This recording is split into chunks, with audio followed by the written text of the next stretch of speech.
Morg bag. Buonasera tutti. Good evening and welcome to Fate's Grip, episode 4. No, Wizard it's pronounced. It's called Wizard. That's the episode. Shut up, Michele. Shut up, Wesley. Engage. I hate this. Engage. Definitely my favorite Star Trek. Definitely. Not only just for the shut up, Wesley. Does he ever say that?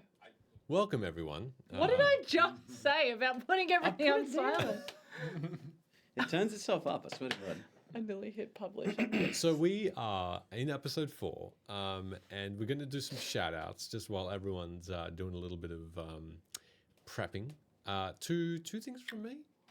First is from just a way you can find us little thing. We have the first 3 episodes up on YouTube, on Apple Podcasts, and on Spotify. So get listening, get watching, and so that you can always have us in your mind, in your hearts, and in the car. Do that. And Good. This is going well. Yeah, last week we had Like a disease. airborne. What? You're in your system. Yeah, up or down. We're gonna. It's a bad. So last week we had some really. Can you all calm down, please, for the love of God? Last week we had special guests, Promethean and Ben from D&D Doc Roots. Thank you so much again, both of you, for being on our show and interrupting the party's goals and dreams. It was really nice to see you betray, no spoilers, the rest of the crew. So that was fun. Fun to have you. Fun to be just in the same room. That was lovely. Shame. Slack. It was good. I don't know who these I don't people know. are. They betrayed me, It's a shame. and for that I reason, feel shame when I see that. Don't you ring a bell? That's a Game of Thrones thing, maybe. Oh, crack a whip. Yeah, we're getting a shame bell for the stream. Ooh. Shame bell. It's more on us for not picking Shame. up on the 38 obvious times they were trying to steal the elf. Elf thieves. We've got a Ko-fi, Oh, and if you no. would like to see a bell The wrong on this one. stream, you can head into our Ko-fi and donate what you will towards improving our studio. All your amazing, kind donations have already helped us make our sound hopefully a little better, the background a little better, different. So far amazing. So thank you. Please continue that if you can. Sheldon. If you like to talk about high-tech Star Trek type of stuff, you might really enjoy picking up a deck of Ardent roleplay cards. Just like the holodeck, you can build a 3D augmented reality scene Who'd work that in? with cards like this one, the Keeper. You can bring your game to life. It's very cool. We've been very lucky to sit down with them a few times, or they've run through their tech demos. It's awesome to see a town that you're playing in, and all of a sudden a dragon swoops down and lights it up. It's a really cool way to kind of bring your games to life. So check them out, artenroleplay.com, and you get a discount with the code FATESGRIP. Yeah. Booyah. Thank you. Go for it, Jordan. Huge shout out to Press F, aka Foxtrot Doodles. If you look in the rolling video, you'll see some nice artwork of our characters. Very cool. A little bit of fan art. When they approached us and asked if they could do it, and of course the answer is yes. That's an amazing thing to have happen and very humbling. Yeah. And then the results were amazing. With So good. fairly, I guess, minimal explanation of the characters and a couple of reference photos that I shot through. They basically nailed Rin. The other characters look great as well. Ben is Ben as a tiefling. But yeah, amazing work. Check out Foxtrot Doodles or Press F on the various social platforms. And if you're in the chat, thank you. It's very, very cool and humbling. Yeah. Nice, thank you. Go on, Ben. Speaking of cool things, Last Hole Games, we've been very lucky to be supported by them, and they do some really cool stuff with minotaurs where they can print off your What? head onto. With minotaurs. Well, I mean, you could be a minotaur, maybe. Where you can get your face. This is my friend over here on the opposite side, Mr. Shell Deasy, Me. up and close Hi. to my face. Photoshopped. Probably not the closest he's been to my face. But Photoshop. Princely. But yeah, you too can have your face printed on a miniature. They do all kinds of scales as well. We actually got a smaller one there too. If I can grab that before I knock something over. Yeah, I'm very, And the whole body. Yeah, very and the whole excited body to as well. actually put these up on a map. Actually, might even be. So yeah, they're very cool. Check them out. Last Hole Games. Lovely. Get yourself printed. Give it to your mum. What? That's a great idea. You'd love It's that. not actually that bad. Just before I turn it to you, Emily, thank you so much for the sub NVCDM. What was the episode title suggestion? I didn't get Ah. that memo. So I'm glad that you've exposed me, NVCDM, because I forgot to put the episode title up in the tweet that I sent out today. Oh, So right. NVC's suggestion was. So NVC's tweet says it's Tuesday. There's no official episode. Actually, you said tootle instead of title in this post, so it's up to come up with one. Are you okay? Up to come up May with I one. present Fate's Grip Campaign 3 Episode 4 Great Googly Moogly? Great googly moogly. Damn it! Now I'm gonna change it. Okay, good. Yeah. I'll do that. Great googly moogly. Okay. See if I can put that in some way. Fight one of Is those. that what your character said after she shot her gun? Great googly moogies, I missed. Yes. Oh, my googly mooglies. They seem to be mixed up. Obviously, doctor. Speaking of NVCDM, and this just came to mind, NVC, we received a wonderful, actually, yes. sweet little Christmas card in the mail. That is a photo of Lancelot on front, and very sweet message. It mentioned everyone here in it, so happy holidays, Beautiful. Very Um, nice. Thank you. which is fabulous. Ash, don't fuck with the episode title, or I won't do the thing you asked me to do. But thank you. But thank you for putting that quote in. That's an amazing one to Ben. Appreciate that. Yeah, well, I think it might be my first quote. Um, Get quoted, yeah. I will thank NVCDM again in a minute, but I will do so after I shout out our next really cool thing. It's something that we've all kind of talked about and been like, we don't need to do that. No one will want that. No one wants that in their life. And we're talking about merch. We finally have some merch.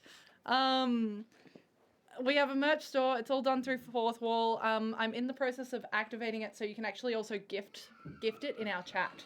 So instead of like gifting subs, you can gift merch to viewers, It's pretty damn good. It's amazing. which is really, really cool. NVCDM was our first purchaser. No. We have three different collections out at the moment. We have the core collection, which is all of our logo stuff.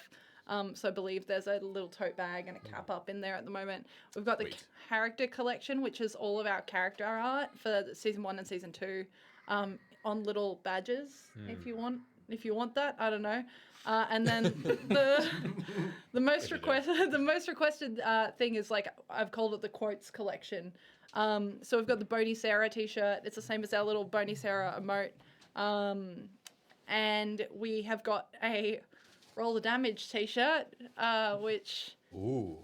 is basically the Roll the Damage speech that everyone likes to make fun of me for. That's on the back, and then you've got a little Fate Script pocket logo on the front. Last but certainly not least, I literally put this up as we were going live, and it's why I'm last to shout out. We've Damn. got a sticker. It's called the Ado is my passenger patron sticker. So it's a little holographic sticker. It says Ado is my passenger patron. It's really cute. Going yeah. further from my car. It's a thing. If there's anything you guys want on a shirt, I'll put it on a shirt, I guess. I want to get one made that's like those vintage like band shirts, but it's just stupid photos of Michele. It just says Michele, and The that's ones with it. the ones with the little things on them. Yeah, but you know how there's all these shirts that are going viral at the moment, the way you can get like your pets and stuff on them, and it's all different photos of your pets.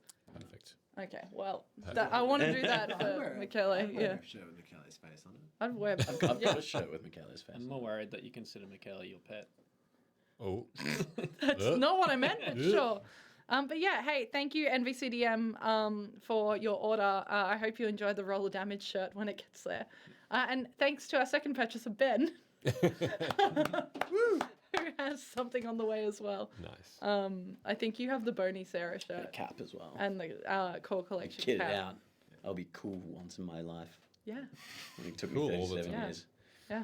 Stop it. Very dope. Thank you, NBC. Yeah, it when I sent it to NVC as like a joke, and then I saw that they had put an order in, and I was like, what? Beautiful. Yeah. Anyway, Lovely. I think that's it. yeah, I think that's it. Goodness, that was a mouthful. Well done. Well, we're going to get into That's a great idea, Ash. Oh, by the way, save the date. Save the date for Valentine's Day. Oh, what's happening then? You'll find out. Well then. Do I know? Someone in Have the I just chat forgotten? knows what I'm talking about. Ah. What day is that? 14th. The 14th of February. Day. I don't remember. Yeah, It's a Wednesday. Oh, that's good. Just Tuesday, Wednesday. It's a Wednesday, Okay. but it might be an honorary Thursday. Oh, it is when. Thank you, Treasure. Appreciate it. What? Well, I know NBC, isn't it? Isn't it grand? Thursday. Isn't it grand? Huh? So what's an honorary Thursday? Might be thirsty. I'm just moving My Thursday, Thursday. so that I'm not encroaching on your space according to this camera. Lovely. All right. Well, shall we recap then? No. Okay. Can we not? I don't want to relive Promethean and Ben's betrayal. It's going to be a particularly long recap for that very reason. I'm sorry. So, Hydrate. Oh, can I have a cup? as we left off last week, betrayal. No, that's not what I have here. So, you were swept up in the act of seeing an innocent set free from the stockades, and went to the Sun Point district to free Inez. You discovered Officer Vernonia and her aide-de-camp, Lorai, and new allies in an elf and a half-elf who accompanied you to the keep. Allies. Once you learnt of Inez's death, you discovered Mori the Aerenal elf could speak to the dead, and Inez shed light on this in a ghostly voice. You also met with the captain of the guard's temporary replacement, Captain Gerol, and went to question the 7 guards kept in confinement who were guarding Inez, only to see them murdered in the same way. You hurried back to the Stoneguard, but found it aflame. The snow turned black, and your allies betraying you, sending you spiraling in confusion, and your magics and strength turned the hooded figures away in fear, but Devere and Arke and Mori were nowhere to be found. A shot in the dark, the last sound you heard. That was a great pun, by the way. Thank you. No, Ben did that. Fair. I love that. I have proof. My bad. I hate to steal that thunder from you. I think other Ben maybe. Other He Ben. did. That's right. I'm looking at you. I'll take anyway. credit for it. I'm giving you credit for it. So, Yeah.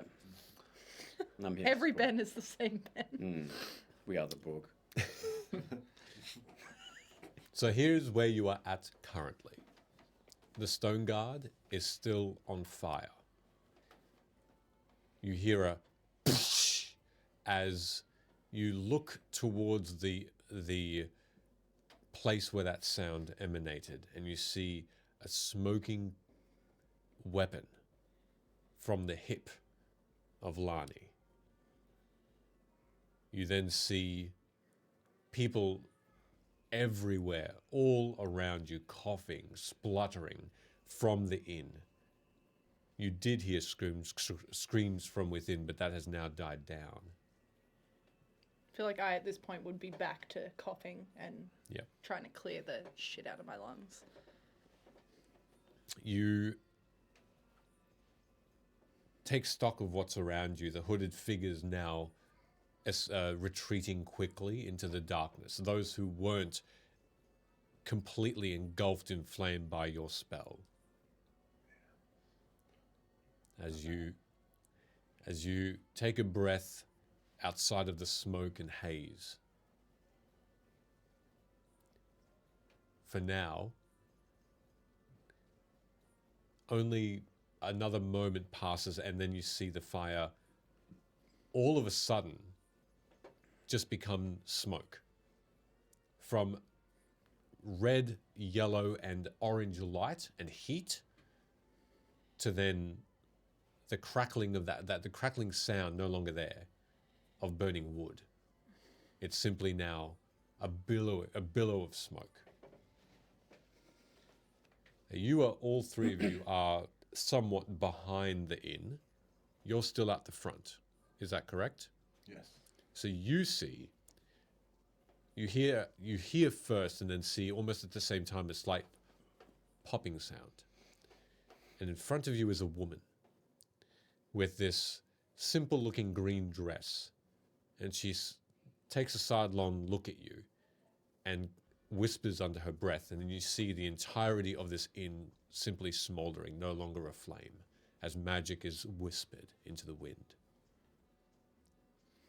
Oh, thank you, mistress. I'll be off now. And I'm gonna just sidle off. Can you make me a wisdom saving throw, please? Hey, Oh, thank you. Could I please have some more? 22. Cheerio. Ooh, 22. Okay. Beat that green dress. You feel almost a lurching back towards the woman, but you steer this magic that was trying to hold you in place away. And you do start to step away, and she says, "Halt. Go nowhere." You practice magic. Very weak magic.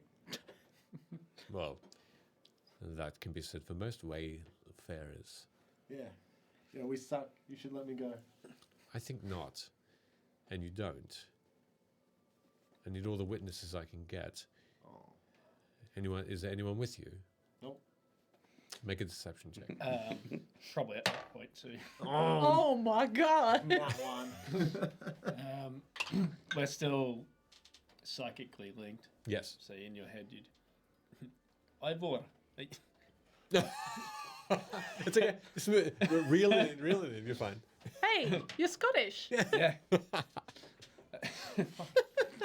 Oh no, is this it? This is Oh, the no. end. Are you okay, my friend? That's the one. We're at right now. It's the end of the accent. It was the last time we ever saw it. Can I respond in my head? Yes. There's some But kind within that one, would you?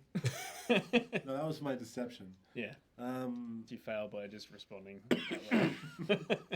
if I can, I would respond. There's some kind of hectic wizard here that just put out all the fire. You guys should cheese it because she's already arrested me. And I don't. Cheese it, arrested. That's pretty common for medieval folk. You should flee, for I am behooved.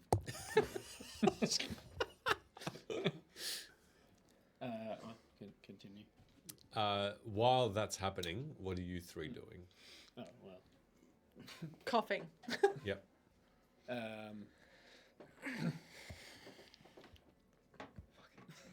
Stupid accent. I was. Fuck. I picked the worst name for it too. Sorry, Yeah. I had to spit that back into the cup. The postman, he's They I don't know, don't something read about he's got hooves and to cheese it. He said that there's a wizard with him. Yeah, No, that was I gotta okay. practice this. That was okay. It's fine. Is it clear that it's safe now? You can make a perception check to see if you feel comfortable continuing on. It's 12. A 12. Oh, hang on, that's a 6. That's 9. a D12, is it? That's not even a D20.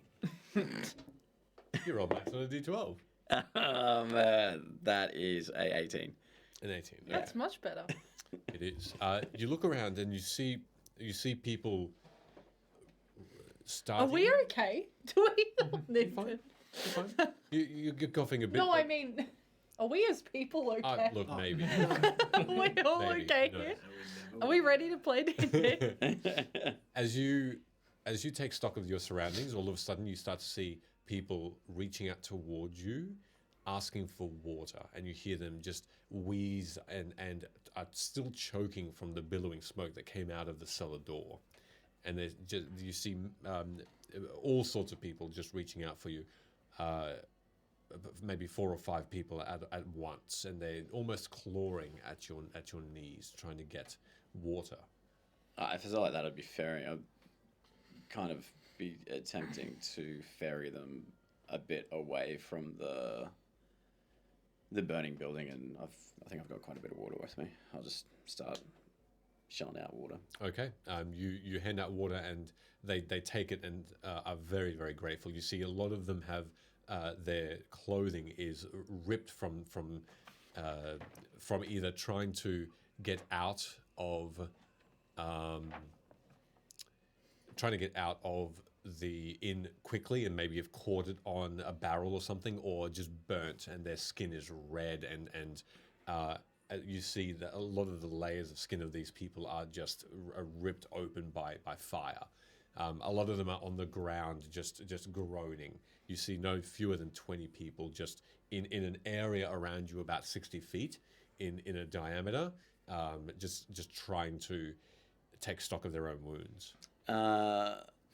Can I see, is there at least 2 people who are able-bodied that I'd just have a glance at and be like, all right, you don't look anywhere near as bad as other than these 2?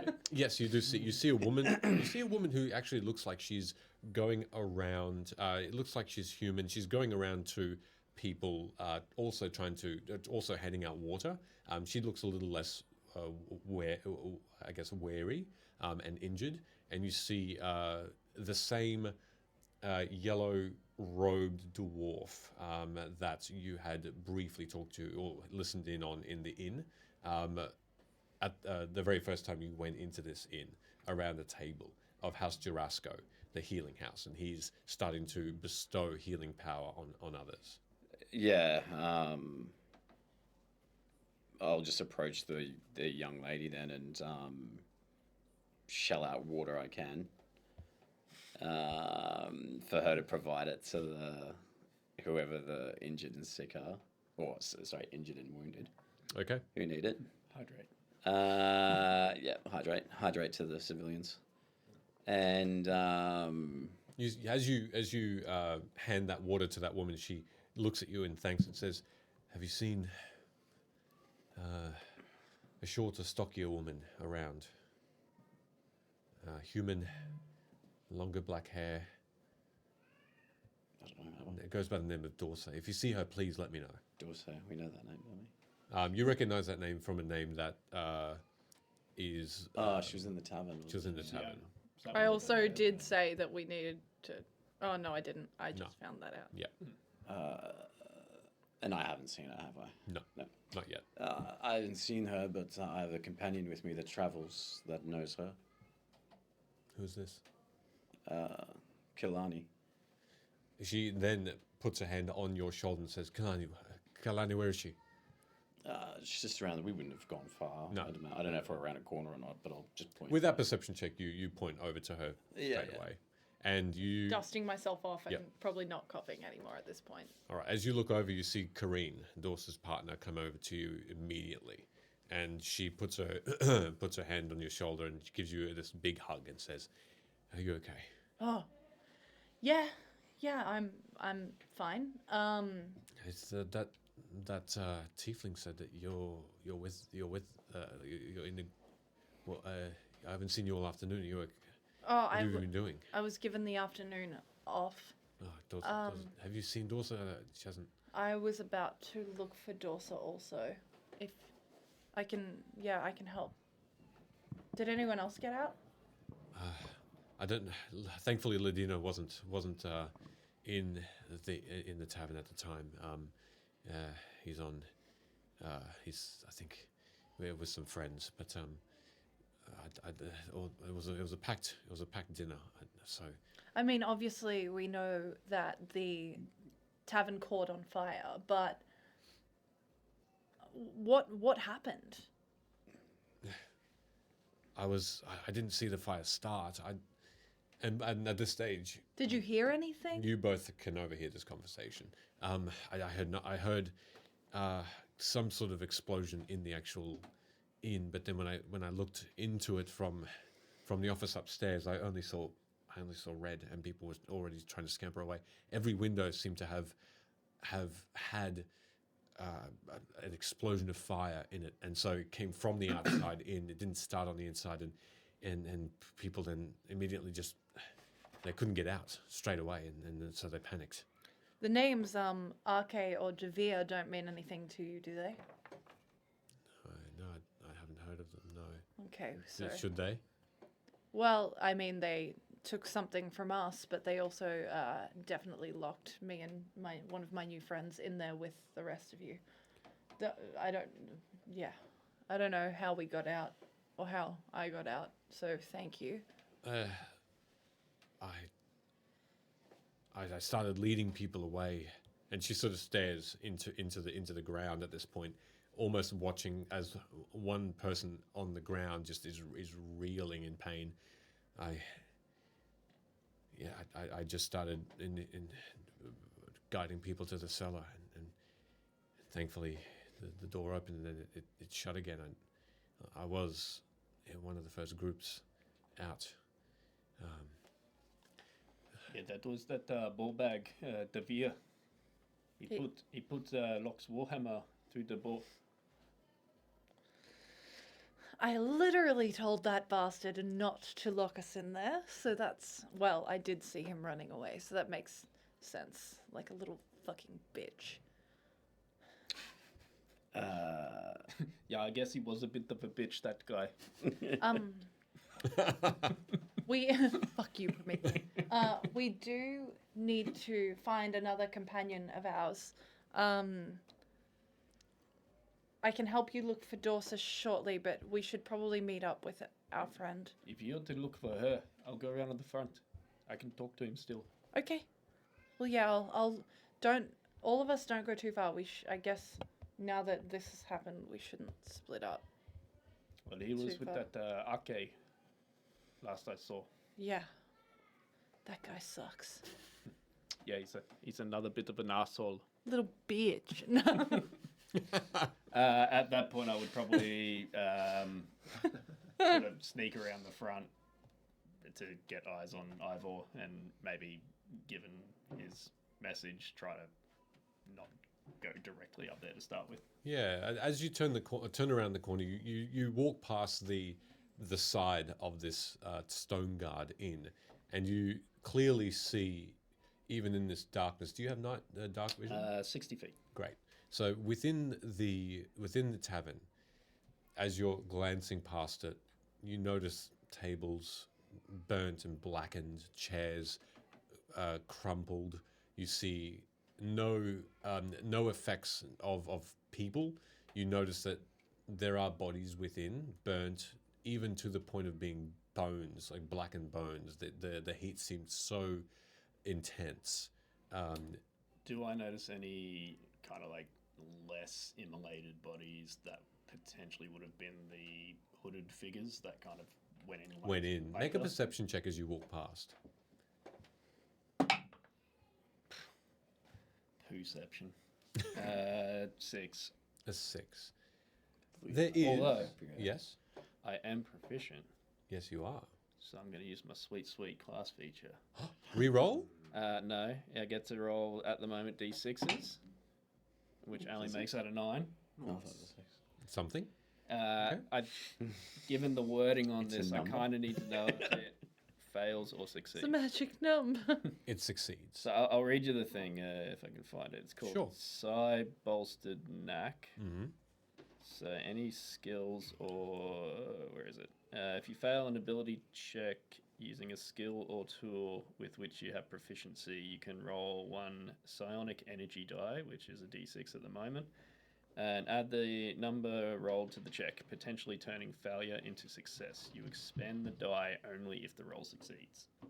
Okay. So, hot, which is fucking OP as shit. That's very, very good. And it does succeed. It does so succeed, it then I is will expend expended. the die. You bolstered your knacks. Yep, me neck's all fluffed up. Sideways. Excellent.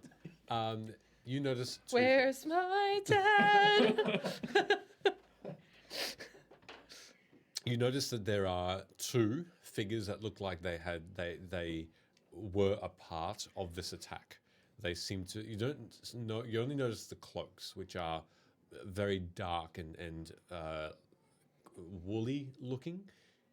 Speaking of, it's cold at the moment, and you can tell that the ground is starting to really freeze over by that, and when you take a breath, you can see it as well, that frost, and you do notice two of those figures. I'll just take note of where they are. They're just inside the window. Yeah, And I'll just both- take note of the location and Yep. continue heading to Okay. where You, Lionel was. as you turn the corner and you look at this small plaza in front of you, you notice this woman in a green dress. She has a short brown hair that's around, very short, that's around her ears, thick, straight, short hair.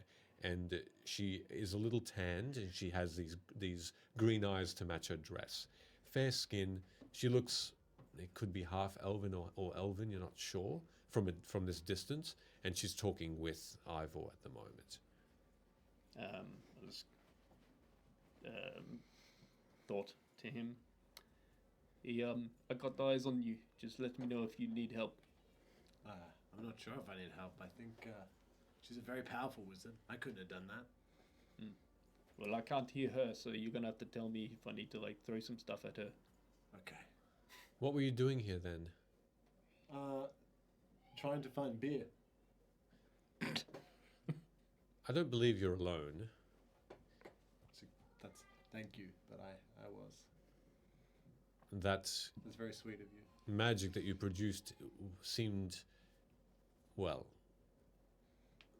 beginner, if I could put it lightly. Yep, that's fair. Before I answer any more questions, how much of that did you see? When did you get here? Do I need a lawyer?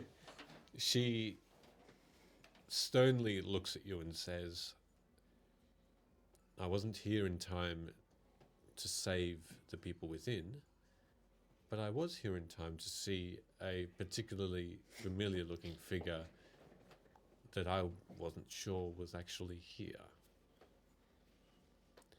And I could only assume, because you seem to be quite, you seem to have concentrated on that, and the words you spoke, you conjured that image. Yeah, that was me. But You produce quite a likeness to him. there's statues of him everywhere. I'm merely saying, and forgive me, but there are no statues in Vedica of him, only in Shan, and perhaps some other places that not revere, but honor him, Yeah. but against his wishes. Yes. And she rolls her eyes at that. Well, I'm very well traveled. But anyway, I could have picked anything. Could have picked a dragon or a giant, but Is But- the shifter with you? a what? That shifter, he seems to be looking. Hey, what Little- is she saying? She seems to be looking quite intensely. You're just towards looking you. directly at him. Why is she looking at me? She knows. She knows that you're there. She knows. She knows. She knows. I know she knows. Don't do anything stupid. I think she's.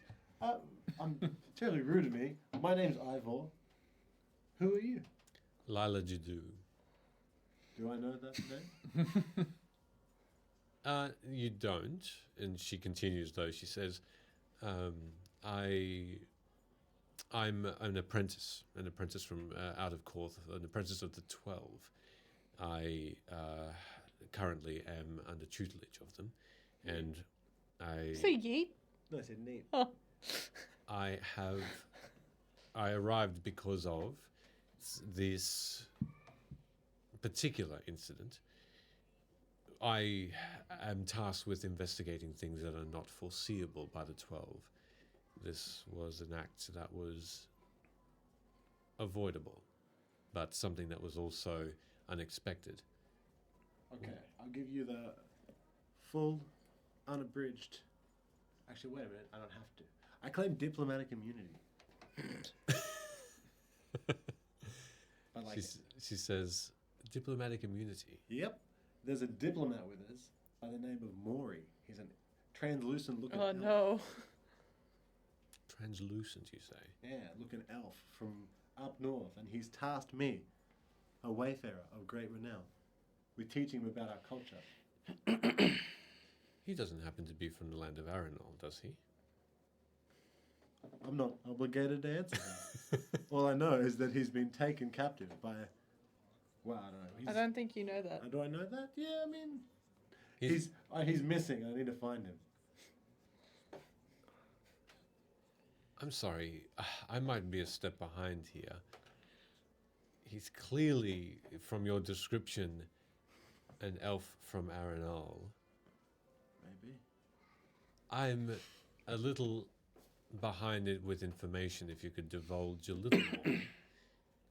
Please tell your companion to come over and stop staring at us. Hey, where is Mori? The lady's looking like she's getting frustrated with you. Yeah, come over. She knows you're there. Just because you saw him, you saw one of them. You don't know. Anyways, the point I'm making is, I don't have to tell you nothing, but I think you are obligated to help us because it could be a major diplomatic incident, an apprenticeship ruining type of incident. I'm gathering, as she is now answering you but watching you, Rin, I'll make my get way closer. over with Ivor's thoughts. I think in my head, don't start any fights. She'll just immediately destroy us. No fights. As she approaches, Sure. as you approach her, that situation is unfolding. In the meantime, Kareen takes her hands away from you as you both watch Rin disappear behind the corner of the Stoneguard, and she says, "I'm sorry. Yes, I'm Kareen. I'm one of the owners of the Stoneguard. Dorsa is the other. I feel like for now I don't want to. The inn looks surprisingly intact for. Did you see it? Just the fire just went out, just like that. Yes. Was that one of you? Oh no, I don't cast magic. You should know that. Can we see these two? Not anymore. No, they've gone around the corner of the inn and towards the front, and you knew that. So you're on the opposite ends of the Stoneguard now, on the outside. But you can still talk to me. Yes, you still have that ability. Oh, okay. But you also were there when you said, "I'm just gonna go get Ivor." How loud? No, it wasn't myself, but it would have been some powerful magic to douse that flame out. More worried about if we're gonna go looking for Dorsa and we can't find her out here. Like, the smoke that's inside the tavern might still be an issue. Oh yes, we need to check in on Ivor and Mori. Mori. I'll turn to. I'm assuming I'm still around the group of wounded Yes. civilians. Though by now, even in these couple of minutes, you do see a lot of them start to stand that were quite injured. The dwarf from House Durasco is performing very well. Okay. If I see that, then I'll kind of just nod at him. I could probably head inside. Well, we should determine whether that's actually safe or not. I mean, I've got a penance against flames. It's not the flames, they're gone. Or It's ember. the smoke. Would I be resilient to that? Would you be what? Resistant to smoke. I'm resistant to fire, so am I. Fire being the element is, Yeah. and the flames and that heat is a resistance you know and very well. However, the smoke aspect, unfortunately, still not. You still have the same lungs and breath as other races, and so even a tiefling can be a little susceptible to suffocating. That's more so. Nah, I need precipitation. Well, then perhaps we should go check in on the others. Well, I'm gonna look around for Dorsa. I'll come back with you in a moment. I'll just check in on Ivor and Mori. Sure. And then, I'll hide around the corner. All right. So you start to move around. Are you you're doing that silently? No, I don't. You're doing that. I'm not aware of Yeah, cool. stuff. On While you're on your way across the Stoneguard as well, just as you glance in at the destruction, you can also take another. Actually, no, it hasn't been 10 minutes. What was your original perception check? Oh, it's still 15 and 3. Yeah, 18. That's right. Yeah. So with that still in effect for the next few minutes, you glance in and you notice that there are a number. These people were both the attackers and the patrons. You see about 5 people in cloaks that look out of sorts, out of place, even in this fiery hell that it is. You do recognize that difference, and the patrons didn't really have time to get out of their chairs. It seems a lot of them are burnt within their while they were eating. You do notice with that check that there's one particular being burnt about maybe 15 feet inside the inn. Humanoid, smallish, could be a dwarf, could be just a human. They have a husk of a shell of bones, but the odd thing is one of their hands completely intact and closed. Lovely. I'm gonna note that up in my brain hole, and I will investigate that in a moment. But I'll check in on the rest. On the rest first. Yeah. Okay. You turn the corner and you see that Rin and Ivor seem to be talking to this woman in a green dress. At least Rin has just finished approaching her and has stopped. She immediately sees movement and she looks at you both and she closes her eyes briefly and says to you, "Any more? Surely you're not traveling in a group. That's not your style, Wayfarer." Okay, no, that's the last one. She gives you this no mirth whatsoever. It's just more of an intense look and says, "I don't like being lied to, dwarf." Okay. That might not be the last one. I don't know why you hide. This is not an interrogation. I'm simply trying to ascertain what's happened here, for the good of Vedikar, if not Karnath. Yeah, we'll give it to you real straight. Interrupt me if I miss anything. And you're approaching as you hear in on this. Where's Mori? That's what I'm getting to.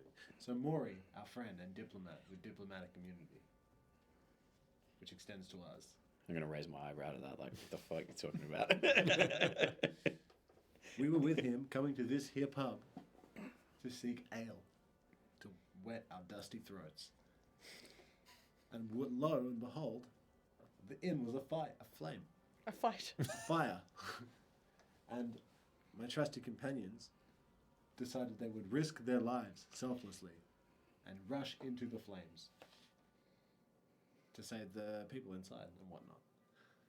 And I stayed outside to distract all of these horrible enemies, and that is the entirety of our connection to this event. Well, by the look of it, you seem to be immune to fire. There's going in and helping the many and not having a lick of smoke on you. Smell my burnt hair. It's got that stinky smell. I hate it. Oh yes, I noticed that now. Yeah, some ball bag locked us in the cellar when we were trying to save people. Had to run through the pub and smash through a window. Is that what you did? Yeah. You should have hung around. I managed to get Kalani out. That was me. He did carry me out. I thought you came out from the top. No, you pulled the warhammer out, but What are you trying to do? Okay. I was He pulled eventually me there. out. Forget I said that. I fought like 12 guys at once. Admirable. Yeah. I'm sorry. Lila Judu is my name, and I am an apprentice of the 12 in Korth. Which one specifically? Can we just call you Lila? Lila is fine. Okay, good. There's no specific wizard I am a student under, but there is an administration, a school, if you will, that the 12 sometimes frequent. Otherwise, they have teachers of their own, or at least we have teachers of our own that sit apart from the 12 that communicate with them. I'm more than happy to talk to the hierarchy in time. Might I just interrupt you? Where's Mori? He's been, I don't know. He was here with old mate the coward. Okay. That's true, yeah. Arcade's Old gone mate too. the coward. Who immediately fled. Hey. With Mori. Well, Maury's not here. I assume he took Maury with him. But I don't know if they went willingly, if they're coming back, or where they are. But a missing diplomat is a serious matter. Well, Perhaps you could work some if mighty magic. If his buddy was the one who locked us in the cellar, it's probably not a good indication that Mori is okay. I didn't know that happened. Yeah, didn't you hear me? I'm like, hey, those other guys, they're being dicks. Ah, yeah, but I thought you were talking about our other friends. Hey, that other one, Devere. Oh, by the way, Kailani's got that in your head now. Kailani's got the gun. My eyes widened. Okay. It's like that fucking scene in Chicago that's like the fucking Anyway, we should... pistol. Who is Kailani? The last or one of the last of your group? No, she worked in this inn and is also part of our group. And was with us up until this far. Don't know why I'm lying about it. I have often when I travel, I get stopped a lot, and the key part to not being detained is. But you're not being detained. That's not my role. Well, I remember you saying something that sounded like "go nowhere." That sounds like being detained. It was a Anyway. request. Oh man! Always ask if it's a request. New rule. Your diplomacy needs some brushing up, I would say. We don't talk to people. It's not our thing. We just hand off the letters, and if you're not there, leave a note. It's not very social. Why go into that business? Anyway, that's not the point. May I speak to all of you, please, if you are all witnesses to this? Could you please call your companion over? Well, can we have a quick look to see if there's like Mori's? How long ago did you last see him? Like 2 minutes ago. That's what I mean. We should. Do you have like Time a- is of the essence. And I must admit, we have potentially friends that are inside. We must look. Well, if you describe the person you are trying to seek out, I can possibly locate him. Describe him fully. He's a high elf from Aerenal. So he is. Yes, yeah. He is from Aerenal, He's yes. from Aerenal. Kind of translucent skin, Yes. silvery white hair, Yes. elf ears. Wears robes, It- mostly he- made of wooden leaves. Yeah. The robes are. Correct, yeah. Thank you. Anything else of note? Would it help if I had some of his belongings to Yes. Oh, he it has would. a hand crossbow with him, one made locally. Thank you. Uh, What do you have of his? and I'll pull out the book that he gave me. Of, That will do. Thank you. I don't If you- know. Yeah, I'm going to need that back. And you will. Not to worry. It doesn't get burned with the spell. I'll need a moment. while you do that, I'm just going to have a quick investigate of the surroundings, and I'm just going to gesture towards a Rin that I'm going to go. I just point at it actually. There's like a burnt up dude, but his hand's totally fine. It's a little ways off from here, but you do point in that general direction. It's Yeah. another maybe 40 feet away because you are maybe 20 feet away from the entrance now. A little bit suspicious. I'll just think into your head. Yeah, there was a couple of those robed guys that got smashed up there. Not so burnt up, just near that window. I'll go have a look. All right. Are you going with, or what do you both? Doing? Look, kind of concerned about Mori, so even if she said she'd take a moment, so would I be able to potentially use some survival, maybe, to see if I can see any tracks. That would be. You sure can. Make Maybe, a survival check. maybe even to do a little animalistic, and I guess if it's probably been about a minute, so I wouldn't still be shifted, but I might sort of bend down and sniff the area, see if I can Just to be pick up a scent. cheesy, A little sniffy I'm sniff. going to touch Rin What? as I vacate, and you'd add a 1d4 for guidance. Wow. Ability And- check. I'm even going to do a side-bolstered knack.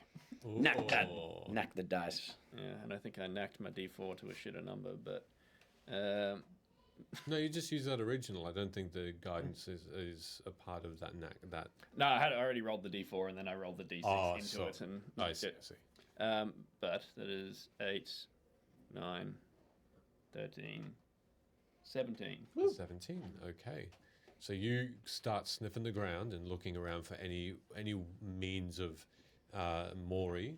You're going into the inn to investigate that the robed figures and potentially that one Yeah. burnt up figure. Just to be clear, am I going inside the inn where it's dangerous from the heat, or can I just like? As you Get it. start to walk in, you notice it's still hot, and you do still see embers around along the edge of the inn. But by now the smoke is mostly dissipated from this main area, and so as you step in tentatively, you know that there's no other dangers, or doesn't seem to be any other dangers from fire. No. Yeah. Okay. As you look up, though, you do notice that the ceiling has been affected. There are the massive beams that held up the inn. They look like they have split somewhat, though you don't hear any creaking or any other dangerous noises. There is something to be said about being, cautious in here. Can I use mending? Yes, sure. You're trying to mend the big beams? I don't know if I can, man. It's supposed to be a spell repairs a single break or tear in an object, such as broken chain link, 2 halves of broken key, a torn cloak, or a leaking wineskin, as long as a break or tear is no larger than 1 foot. Okay. Look, it's a bit hard to tell from this vantage point, but your tiefling eyes do see that it's probably not going to fix the ceiling, but it might actually help you. You would think last a bit longer in here without being as much in danger. So if you'd like to expend the spell, you reckon it would help the situation. Yeah, it's touch as well. That's going to be a problem. Yeah. Well, how about I touch? Houston, we have a problem. I touch the foundation of the house and fix it. Nah. My cantrip feels the city. Is his body? Oh my god, look, you're our hero. How far into the house is his body? Cheers. The robed figures that set the inn alight only at the window. Check your posture. Only, as well. thank you, I did appreciate it. Is it possible just so I don't? But the figure with the hand that's intact, it's another 10 feet in. Beside a chair. How big does this guy look, or person? You can make an investigation check to find out more if you like. That is a 15. Okay, that's enough. You get closer and you see that this being looks like it once had yellow robes, and these yellowed robes are now gold and burnt, and you see that this particular figure looks human, and they look like they were a female, and they look like that you can see the long burnt hair, and also the feminine bone structure in the face, in the bone, and you can see that this is the hand that looks like it hasn't been touched by heat, whereas everything around her has. Would the yellow on her clothing be House Tarasco? Yes. I don't know if I can tell with that breathing. Is there any sign of life? If not all of her is. You can see a skeleton. Okay. You're looking at a skeleton, so absolutely. So it not. wouldn't be heavy. I'm Wow. going to drag the body into a safer location. Outside of the inn? Yeah. Okay. So it doesn't take a strength check. You pull and you I'm see. gonna try and be as delicate as possible to. In which case you'll need to make a dexterity check, please. Can I guidance myself? I don't know. Can you guide? You can guide yourself, right? Yes. Yeah. You can. But I never did.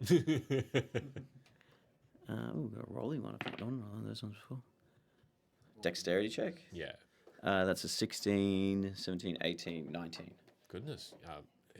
You don't disintegrate the body at all. You leave it as intact as you picked it up, and as you drag it, you use the back of your feet to shove other bodies out of the way, and you make a clear path gently out of the inn with her, and you get through the same window that you stepped in.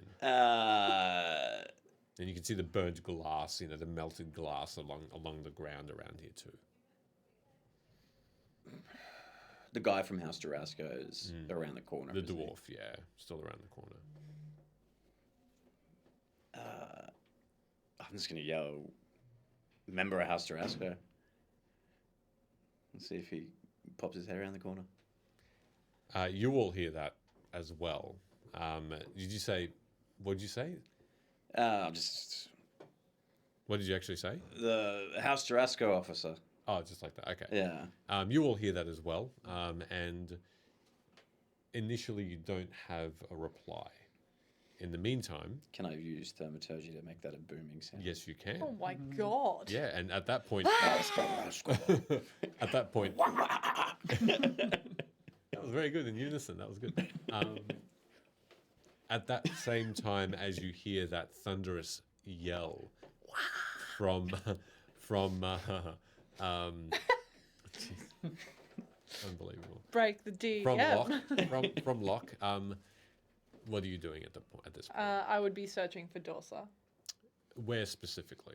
Like, I'd be looking around the people that have made it out. Yep. And I wouldn't be going back into the inn because trauma. Yeah. Is there a fucking spider behind us? What are you looking at? I'm scared. You kept looking just above my head, Oh, and I was sorry. like, "Oh no, No, nothing. what's up Why there?" would you shoot a spider? Yeah. Because that's what Ben does when there's a Oh. bug behind me. He's like, What? you look at it and you don't mention it until you get rid of it. Oh, You're a Sneaky good salmon. boy. that's sweet. Yeah, so I wouldn't be going back into the inn if I could avoid it, but I Okay. would be like peering through all of the broken windows and stuff Okay. like that to see if I can see anything. Make an investigation check. And thank you for the sub, Solomon Kate. Thank you. Hey, thanks. Speaking of, actually, just really quickly, that's a natural 20. But speaking of, because I did, and I was waiting till the break, but now that Kate's popped in, this Saturday, I believe, correct me if I'm wrong, the VOD for Crit or Kiss, the Monster Manual, is going up. Amazing. Nice. Which That'll is be gonna have, exciting to see. it's all captioned. It's Awesome. yeah, I'm gonna be in shame for so long. Good. Perception 24. 24 with a natural 20. As you move quickly around the inn, you will notice that Kailani is taking a wide sweep of the area, passing, and you do see your companions passing by. You ignore them as you continue to search. Yeah, I'm not like, I know that they're there. Yeah, so correct. And you it's- see someone with them, lady. It's not like, No. But yeah. But you do see them in your peripheral, though you don't take any notice. You do see a woman in a green dress with them, talking to them at the same time.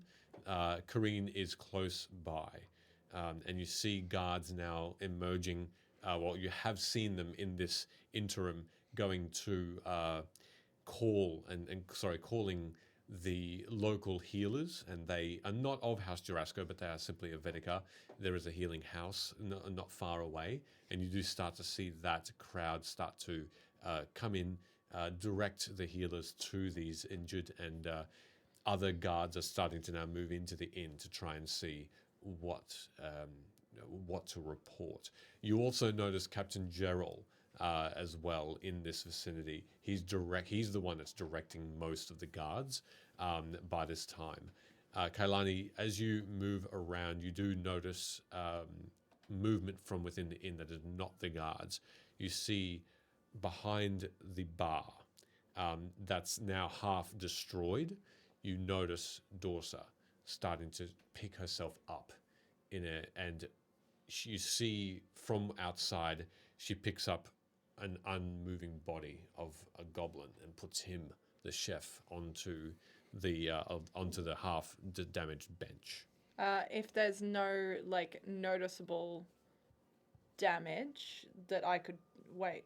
What I mean by that is if there's no noticeable like danger that I would put myself in, like I mean imminent roof collapse or something like that, I would go in and assist if I can. Your perception check makes you believe that that's not an imminent threat. Okay. Cool. Looking at the structure, it looks like it'll stay up for a bit longer. Certainly, it's a sturdy building. A lot of it is stone, hence the name. Yeah.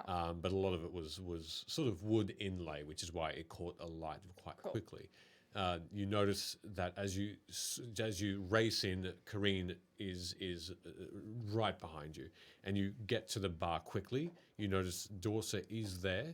She appears bloodied and burnt, and Zicto, the goblin, is. It looks like he's breathing, but faintly beside. As you approach the bar, you instinctively look to your left and you see Erixa, the other tavern keeper. She's burnt. She's burnt and unmoving, extremely, and she's lying, her body half broken over a table.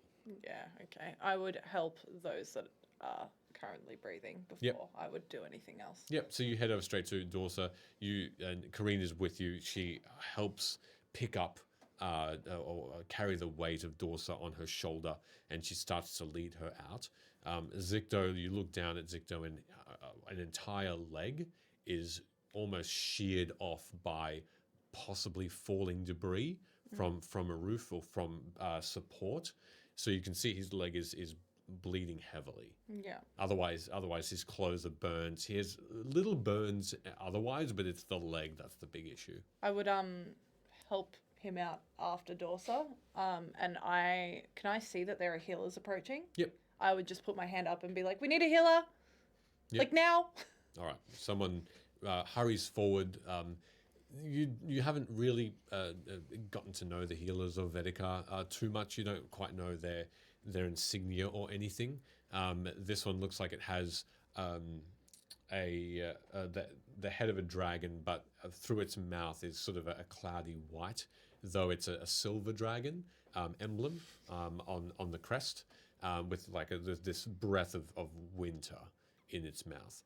And you see this healer hooded go straight over, like all the other healers seem to be, and they start to administer healing. But they don't move Zicto, they just keep him there. Cool. I would just kind of watch on at this point. I'm more concerned about Dorsa. Well, Dorsa's gone back outside with the help of Kareen, if you want to follow her. Yeah. All right. So you follow them outside. They go straight directly out of the front door that's caved in, and they make their way out, and Dorsa is laying on her back on the cobblestone, and she's now with a couple of healers as well. Cheers. Thank you. Thank you. The night sky is clouded, and snow continues to fall. What are you doing at this point, Ivor? I'm going to turn to Lila and say, so what exactly are you doing? So who's with you? Okay, me, this guy who was spying us from the bushes, the cleric, and if you peek into that burning hole in the building, that I guy. think we're outside now. Oh, I thought you were inside. No, we just came outside. Oh, these folks that just came outside, my gunslinger friend. Not cool? Is that not a cool thing to be? I see. Well, I'm going to need Guns to are talk. so rare. Did you see her use a gun though? You said shoot the gun. He said, That's Yeah, cool. in your head. it's okay though. Because, I was smart and said it in your head. She's a wizard. I will need to speak to each of you together, if that is possible. You saw the flames. You saw the people. Well, were there people that were in? There were people in the inn. Did you see any cause of the flames? I was not here to see any such thing. No, I didn't. We was on fire when we got here. So no one that would have caused the fire. It was all done by accident. You would seem. No, I point to all the bodies around where I lit that spell off. No, it was these guys, obviously. She immediately starts to go towards these figures and turn coats over, turn the bodies over. She appears particularly strong for a person of her size, though she seems to just with one hand pull a body from 180 degrees from back to front without a care. And she starts to rummage through pockets and tries to find any sort of evidence as to whom they might be. And she tells you that. In passing, she says, "Well, they must be from some sort of group or working together for some goal. Why burn down an inn?" It's almost like she's talking to herself, but out loud, almost hoping for an answer from elsewhere. I'll kind of break from it was a 17 on that survival check to see if I could pick up a scent or tracks of Mori / okay. You notice there are 2 sets of footprints leading, now that the snow has fallen this whole time, since the fire started. You notice 2 distinct sets of footprints moving away from the inn, at the front, near where Ivor was, and they seem to be heading away from the city, the inn. Hey, the green dress lady. She turns towards you. We Yes. do have some people that are probably still alive. Are you gonna steal that guy's book or are we gonna find them? Those bodies aren't going anywhere. She says, "Forgive me, yes. I can be I can multitask terribly. I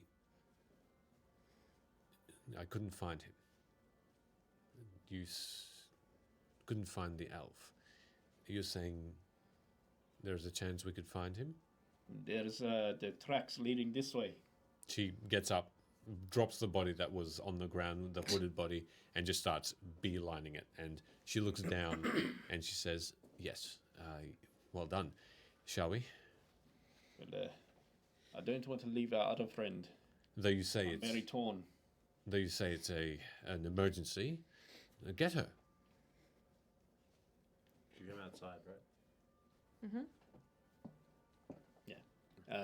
Yeah, I guess I'd go up to Alani and I can see that she's with injured people. Mm-hmm. Hey, are you okay? Yeah, I've pretty much coughed up everything I can. That was a bit of a close call. I don't want to pull you away from your friends here, and I hope they're all right. But I've got a bit of a track on Mori. I don't want to lose it. Okay, I'll be right behind you. Let me just tell them that I'm leaving. But get a head start, I'll catch up. I can do the talk in your head thing, but it'll only be for a mile. That's okay. You won't get a mile before Dorsa I catch up. immediately says, and you can see that the healers have started to bring her skin back to normal color and replace skin that has been burnt off, and she can speak. And through coughing, she says, "Go. It's fine. I've got Kareen. Ladino's on his way, most likely." I don't know when I'll be back. But you can't tell anyone that I was here. We won't. I don't exist. She gives you a weak smile and she says, "Good travels to you, stranger." Hope you feel better. Let's go. Take off. And if you're sure. No, I'm out. See ya. I'm Hey, gone. wait up. By this stage, you've pulled that body out of the inn, and you're beside these your companions while the tracks have been discovered. Yeah. Do I notice anything specific about this hand that's just not burned and everything else is? At the wrist, when the hand finishes and the wrist starts, that's where the burned skin, flesh is. You can see the hand itself as though it would still be alive if not for the rest of the body. The hand is still. It isn't pale either. It's like blood still flows through it, though it certainly is attached to the rest of the body. Is there any amulets or rings or anything on the hand? Not specifically on it, but you then unfurl the fist. Let me take your hand. There's no gold teeth. As you unfurl the fist and make it splayed out, you do notice a blue sapphire, light blue sapphire within the hand. And you can see that the sapphire has sharpened edges, and it did cause the skin around to be embedded and bloodied. You can see this. Whoever this figure was held on to this sapphire very, very tightly. Can I roll an Arcana check to know what that thing might be? Sure. As you do, you see a dwarf with the yellow robes of House Jurasco come out from behind the inn, and he shouts, "Okay, fine. I can't shout that much, but I'm here. What do you want?" As he's speaking that, it's not going to matter. I don't really make a gesture like I've understood, like they've paid attention to what he said. Cool. Gross. 15? 15. Unknown. You certainly can appreciate the magic that might be within this to protect, but it's almost as though the item didn't do its job. Yeah. Because only the hand remains. This could have been a gem of trying or attempting to protect the wielder. There are certainly magics that offer that support. Whether or not the fire was simply too intense or the magic was too weak, you're not sure. Or if it even is one of protection, you just know that they exist, and this could be one of them. So I feel like it wouldn't be dangerous if I picked it up. There's no danger that you can see within. The only reason that there's that embedment is that, and that bloody bit, is it because they held it tight. I'll pick it up in front of him to make it look like I'm not trying to steal it. I believe this might be one of yours. He takes a glance and looks down at the body, and he says,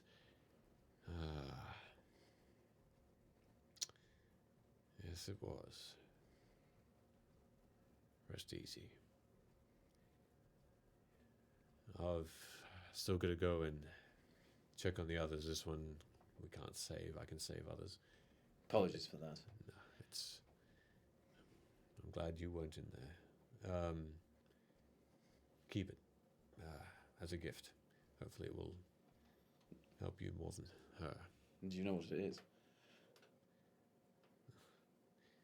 She always said it was something to help her in emergencies. Unfortunately, she didn't divulge any more than that. I'm not sure. I'll just have a look at it. And I'm sorry that you've lost one of your companions. I saw what you did over there. You're doing a good job. It's just part of the role. If you might, my friend has some sick, has some wounded over there, and I'll point at Kalani's friends from the inn. Immediately, he looks over and says, "Oh, not daughter," and he beelines it towards her. All right, and I'll look at the others, I guess. You two have already started to poodle off. So nothing, and I'll speak to our new friend, Lila. She says, "Well, your shifter friend has found tracks. I thought we may quickly come to understand where this elf has been led to." I'll gesture my hand out to the book. She puts it back in your hands, and she says, shaking her head and starting to walk, she says, "I'm sorry, I couldn't locate him even with that. Perhaps they have him shrouded. I'm not sure."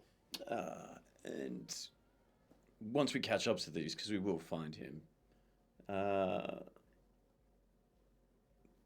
se, what would you expect from us?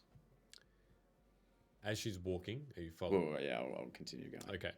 As she's walking quickly, and she's out in front with you, Rin. I'd be keeping an eye on the tracks, and if I lost sight, again, smelling for scent.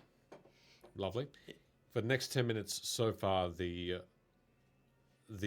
footprints are deep within the ground, enough that you don't lose sight of where they're going. What they seem to do is they seem to be moving southwest. You do notice that the district you're in at the moment, it seems to be sort of towards the center east of town.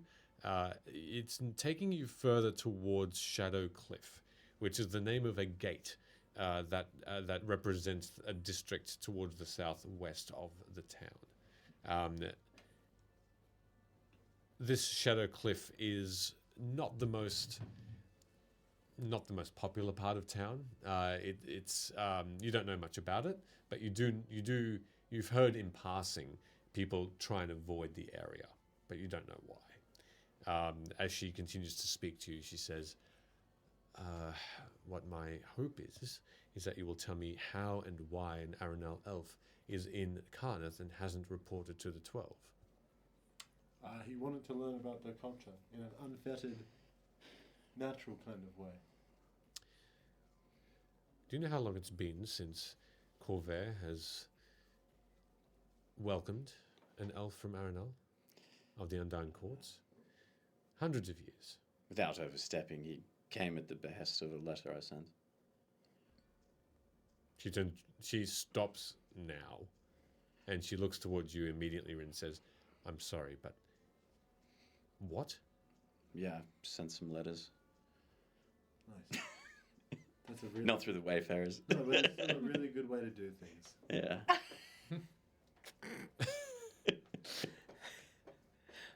At your behest. Well, and also on recommendation of the temple For what purpose? to learn. Learn about culture. Exactly. And I pull out the book. Did you not take a look at what you were just reading? This is not for me to read. I simply use it as a conduit to try and locate him. I'm sorry, but this is quite unusual. I'm sorry. Who the fuck are you? I forget myself. And if you're just following us, could you maybe not? I'm not simply just following you. You happen to be in the vicinity and alive and conjuring images of powerful wizards. Like I said, it was like that or dragon. I would just pick the scariest of the two. You're conjuring images? Yeah, a hectic wizard guy. To scare off all those... It worked really well. Cool. Which one was it out of interest? I didn't see. I don't know. I can't remember his name. I just picked one of the statues from Shan. Hang on. Can we continue this conversation as we walk? It is While urgent walking? that we get... No, and then she goes back to walking. I can explain to you as we... Hold on, wait. You didn't answer my question. Who are you? Oh, she's an apprentice of some of the 12. Lila Jadu, an apprentice of the 12, in Korth. Out of Korth. I've arrived because of this anomaly. Normally the 12 can foresee most accidents, disasters, and They foresaw this? no, which is why I'm here. I've been trying to investigate why and how it ties in now with an Aerenal elf for the first time in hundreds of years coming in freely of his own will into Corvair. Have I heard of this person before? Lila? History check. Specifically? Oh, yeah, that's pretty good. 15. 15, okay. It's just a temptation having a mic right here. Hello, how we How's it all going? there, family? How we doing? Welcome to tonight's I'm going to ASMR listen stream. back in this and just... How you going there, D20? It's good to see you in the chat. Yeah, Welcome. D20, it's really good to see you. To Lara and all our friends. Talara, thanks for New Year's Eve. We had a lot of fun.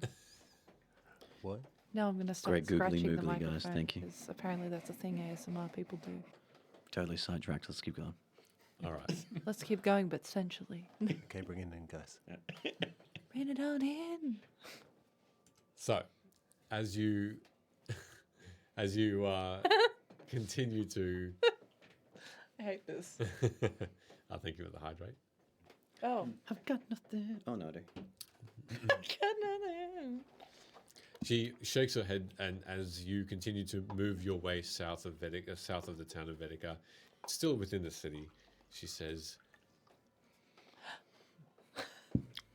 She starts to talk to you, and she says, "I'm only a new apprentice. I've been within that fold at Korth for a couple of years. There are some students and some teachers who have been there for many, many more.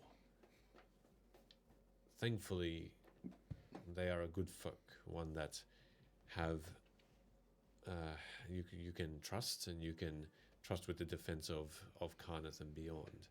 Though their practices are a bit more political now, they talk with and make sure that the magics around Corvair are controlled, not restricted or banned, but controlled. And Kailani, you haven't heard of the name, no. And by her description, it just is because she's not Not one of the 12. She's no. an apprentice. Yeah, exactly right. And She's just getting them coffee. to your effect, and she For no pay. It's just for a resume in the future. correct. She continues to speak about the 12 for just about a minute longer. She talks to that it was Farizo that you conjured, not the head of the 12, but certainly a powerful figure within, acting as one of many in a council, though he is the most senior of them. Ah, that's the guy that they tell all those stories about. Yeah. I'm from the Moral Hole. Isn't he one of the ones that like saved the world, all that sort of shit? Yeah, he saved that place twice. Yeah, I think I've seen that statue you mentioned. Yeah. Being that I lived in Shan for some time, I would have seen that statue too. Sure did. Yeah, I've seen that statue. It's cool. Which statue? But yeah, anyway. There's a bigger statue in Chan of that guy. Which one? Frizo. Oh, Frieza Dotoletta? Yeah. Chorizo. Dotoletta. Yeah. When I had to scare off all those bandits from out the front, I summoned that guy up. They shit themselves. As they That's should. right. The guy's like kung fu action. Do I? Wizard. Kung Fu action. I- He's yeah. a wizard, is he not? Do I Kung fu know- action wizard.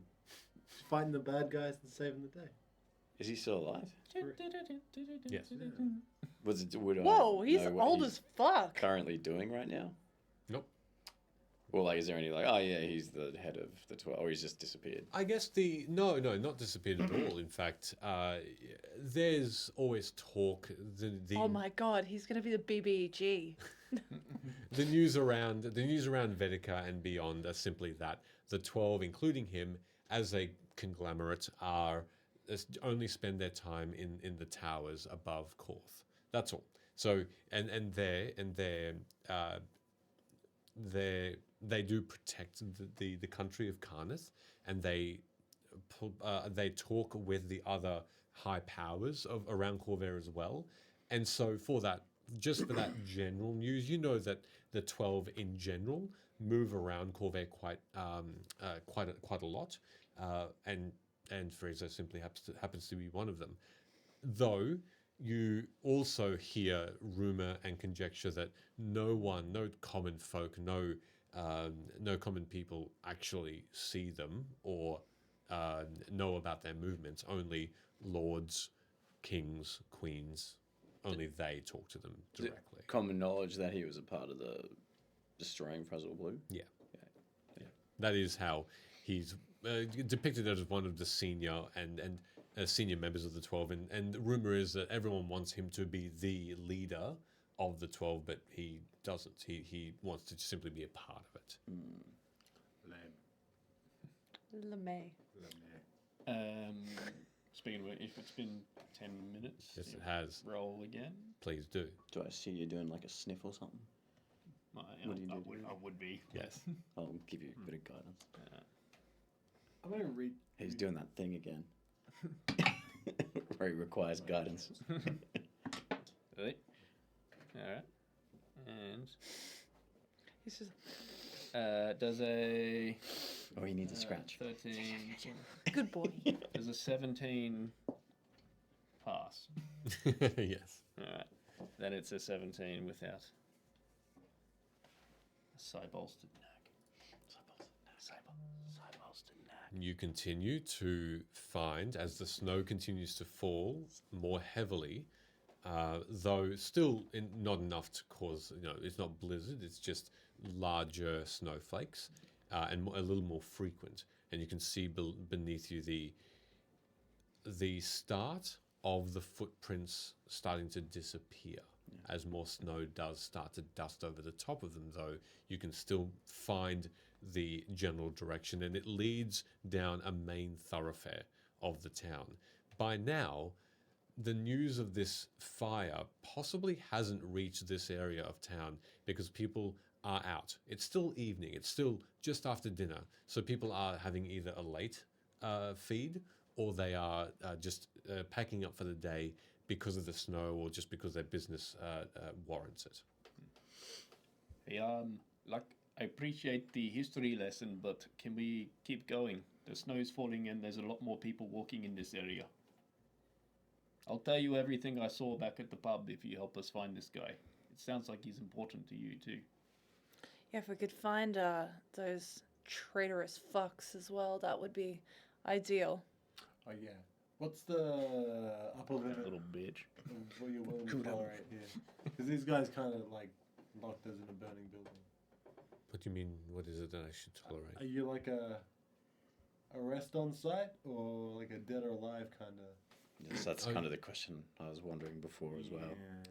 I mean, we don't, killing them doesn't really achieve much. We should just knock them out and figure out what the hell they were trying to do. I agree. Killing is not the way to go. It's not humane either. I mean, you can kill them afterwards, but that's your discretion, not Though I'm mine. not a pacifist, I don't think simply killing them would glean too much information if there's more at hand. I reckon Devere might be held up somewhere in the city. Looked like he took a bit of a beating. Nope. Oh, maybe before I got out there, but he did go He did away. escape, yes. Although he looked okay when he was running. Didn't have like a limp or anything. He healed 14 hit points before he ran away. Yeah. We should find this. A kid was his name? Okay. Okay. Well, surely they would be together with their little like beaver and rhinoceros routine they were doing, or Wolf and sheep. Yeah, yeah, I was getting it wrong on purpose. Thank you, Michele. that stupid handshake. What type of idiots would have a special handshake? Was really obnoxious, actually. It was civilized. It's like it was not very inclusive either. It's just yeah. Anyway, moving on. You continue to, for the next 10 minutes, you can see these footprints. And as you walk again, the crowd is a tall order. It's maybe 3 or 4 people every 50 feet. It's they start to go back into their homes. They start to close up their windows. You can see that a lot of them now have, if they do go out, seem to have hoods. You see guards hurry away from you towards the inn. They have hood plushies. No. And No, no. he doesn't exist. And the wizard, yes. In that 10 minutes, I just thought of something. Should I check my Warhammer to make sure there's no tampering been done to it? Yeah, you can make a little investigation check to see. I specifically where he pointed out he was going to do something. Sure. You do some paint Scratch some runes and Lol. shit. Yeah. Warhammer painting. 40k. Investigation Yes, please. is a 21. Okay. As you delve into this Warhammer pretty intently, you notice that the handle and the upper end is intact. Yes, he didn't have a chance. There's no chance. You saw that. You saw that there was no opportunity, because as soon as he put that hammer into the handles, he clocked you one. Okay. So there was just no time whatsoever. Cool. Right. The wizard turns to you, Kailani, and says, "So gunslinger." Guys. And that doesn't mean it was him. I wouldn't call myself a gunslinger. I would call myself someone that happens to be learning how to use a pistol. They say you worked at the Stoneguard. Yes. So how does one, with a wage of a waitress, earn her keep to buy herself a weapon of such power? I've lived in multiple places. The Stoneguard's not my first job. I have had multiple streams of income, just odd jobs, bartending in different areas of Corvair. Also, I don't see how it's any of your business how I earn my money. Oh, again, please don't worry. This is more of a curiosity from one who is quite new to Carnith. In retrospect, no one in Korth has that ability, and to have that sound ring out into the darkness is not one to ignore. Sorry, I though- just was thrown by the fact that apparently someone conjured Farizo the wizard. Right, but I knew that's what I was going to ask. I knew I didn't rat her out. You definitely heard the gun, right? Well, yes, but Yeah, well, you were the one that pointed to the firer. That's nothing. You would have figured it out. You would have figured it out. Also, What? I didn't know who he was. I just picked something from like a thing. It was like that or dragon. No, I just mean surely that's a distraction that, riles people up more than a banging sound, I guess. It did. It was very effective. They all ran. Half of them ran off. How did you learn to wield such a weapon? Learnt from a bunch of different people. The school. I lived in Shan. They're popular there. They're still rare, but, you can come across them easier there than you can elsewhere. Of course, more people in a populated area. Yeah. The likelihood is. I much made higher. friends. A respectable, though a caution from me, if you would hear it, but just as a bit of life experience, and she unfolds her, or just pulls up her sleeve of her cloak that she now has over her, and it appears this scar that looks like a bullet hole, and it's Did you piss up? No. it's rounded and purple, and it looks like there is a scar over the top of that as well. And she just rubs her arm a little, and she says, "Just new technology like this is dangerous. It can." I'm aware. How'd you get that? Since we I- have to share our entire life story. You would, if you had said nothing, I would have kept that respectfully untold. You're the one that's speaking. Oh, I'm just asking you a question now. Let's just say I also had a little experience with those, and it didn't turn out well for me. Who? Where? When? You shot yourself? Unintentionally, yes. Again, my questions remain. Who, where, and when? That I'd prefer to keep to myself. Interesting. It's a bit embarrassing. Were you doing a spinny trick? She laughs. I thought I had it down. Well, I'm pretty good with weapons, so I think I'll be fine. Did you hit your target with that bullet. You can ask him when we see him. Roll again. Speaking of, is there I pull out some doggy treats. You got guidance? Jeez. No, I don't. I give you Don't- guidance. don't patronize me. Speaking of which, is there anything in this part of town in this direction? You haven't been to this part of town. You know that this part of town is rumored to have the shadier dealings. People who bring in I'm too good for shady dealing. people who bring in goods and services that are perhaps not favorable to the well-being of others. You've heard rumors that this area brings drugs into the town, and also the guards turn their heads and take bribes a bit more easily around this town and let wagons through with perhaps unruly people that are outlawed, things like that. Hold on to your coin purse. I think I know those type of areas. That's a 20. All right. Well, that roll has you aware that those footprints are in the next 15 feet would have faded, though they still end in the very center of this thoroughfare. You're now quite close to the edge of town, and you can see the gate in front of you, the one that represents the southern western part of town, the Shadow Cliff itself. And you can see that the wall is tall and runs along, though thin, runs along the outside of just on about maybe 50 feet in front of you, and it has ramparts at the top, though you don't see any guards along these ramparts particularly. Looking back, you can see the citadel in the northeast, and the path back to the inn towards the center of town.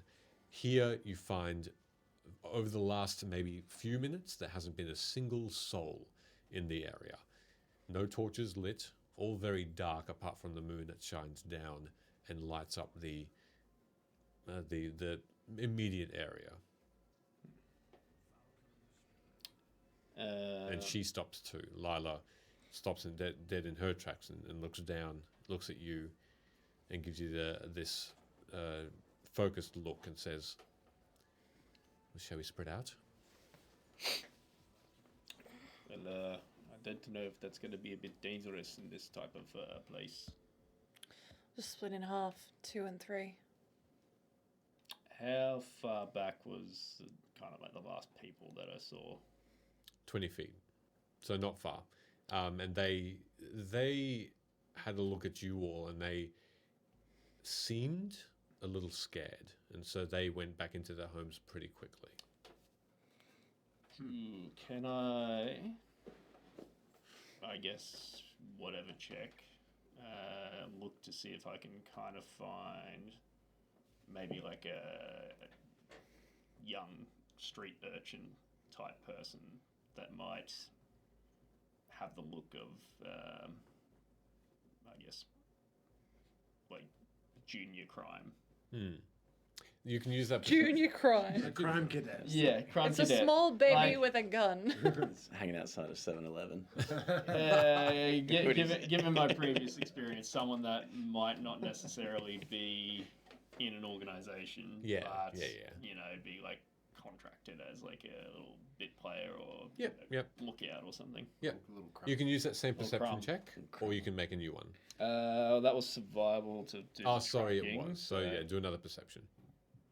You don't get doggy bickies for this one. No doggy bickies. No. Oh, wait, I can't I? It's just a cantrip. Roll it one. I already rolled. Perception +4. So that's a 15, Mm-hmm. and I'm proficient with it, so I can add extra if it failed. You succeeded. Cool. So, looking ahead, between you and the gate that seems to be half open, with massive stone doors. These stone doors are different from the rest of the gates, though they seem like they are sturdy and protective of the town. Peering around the outside of the door, looking in your direction, is a person, though cloaked, but similarly cloaked to the rest of those cloaked figures that were burnt in the inn, looking directly in your direction on that path. Bad that, cloaks. though it doesn't look like they noticed you looking. It looks like they're just still watching you in your direction. Da-na-na-na-na. As you look over, the wizard Lila follows your gaze. Just gently, her eyes darting across. She whispers in your general vicinity, "We are being watched."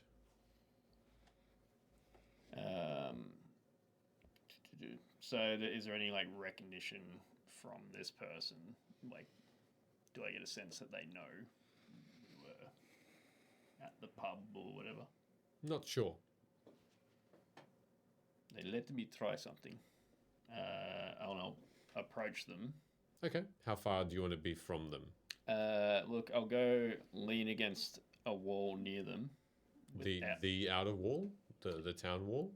So if they're looking out from like an alcove or something. They're looking, so as you look directly towards the gate, they're just behind the gate on the other side of the door, on the other side of the gate, looking in from outside the town, looking in. So in that main thoroughfare. Okay. Well, I guess I'd lean against the outside part of the gate without facing them. Yep. And in Thieves' Cant, I guess I would say some phrase like that would indicate Bippity boppity I'm looking boo. for like I don't know, like either a safe house or maybe somewhere to fence stolen goods. Okay. The response from this figure is one of surprise first, as this figure darts back around. You can still see where this figure is. You're leaning essentially on the other door, on the other gate, sorry, and they're on the other side. There's a very small gap in the center, and you're facing the rest of your party, but leaning back against this gate. They're opposite you on the other side, and whispering to you, seemingly in your direction to you, they say, "What have you got?" But I'm in the trafficking business. What? Is there anyone who'd purchase some good workers? We'll take the woman in green. Where does she need to go? Price? What are you offering? She's strong. She's got a few other skills too. 300. You're lowballing me. 5. Make it to 550. The response is a quick gruffy laugh. Too easy. Can you lure her here? Yeah, I'll bring her over. And then I'll follow it. And the response quickly is, "I'll follow us a distance. Just follow." I'll think in both of your heads. Hey, yeah, but like it. Not me. You too. So by the way, that ability, I roll one of those dice when I use it, and it's however many hours are on the dice. So it was 5 hours Cool. when we approached the pub. Perfect. I'm assuming we haven't been longer than 5 hours. Nope. I told them that they're going to lure her in to kind of sell her. Because I figured that if they were bringing someone in this direction, that they'd probably go to the same type of place. So you should probably tell her that she's about to be attacked. But we might find out where Mori is. Yeah. I convey that to her. I say, but this is good because they don't know the an apprentice wizard. Do I hear this also? Yes. It's a little fucked. Yeah. Bet you we're not making any arrests now. She whispers back, I'm on board. It's a bit of fun. Okay. So then I'll physically walk back over. Okay, miss, I found those ingredients that you were after. They're down this way. She gives you a quick wink and says, Ah, finally, why didn't you say so? Well, lead the way.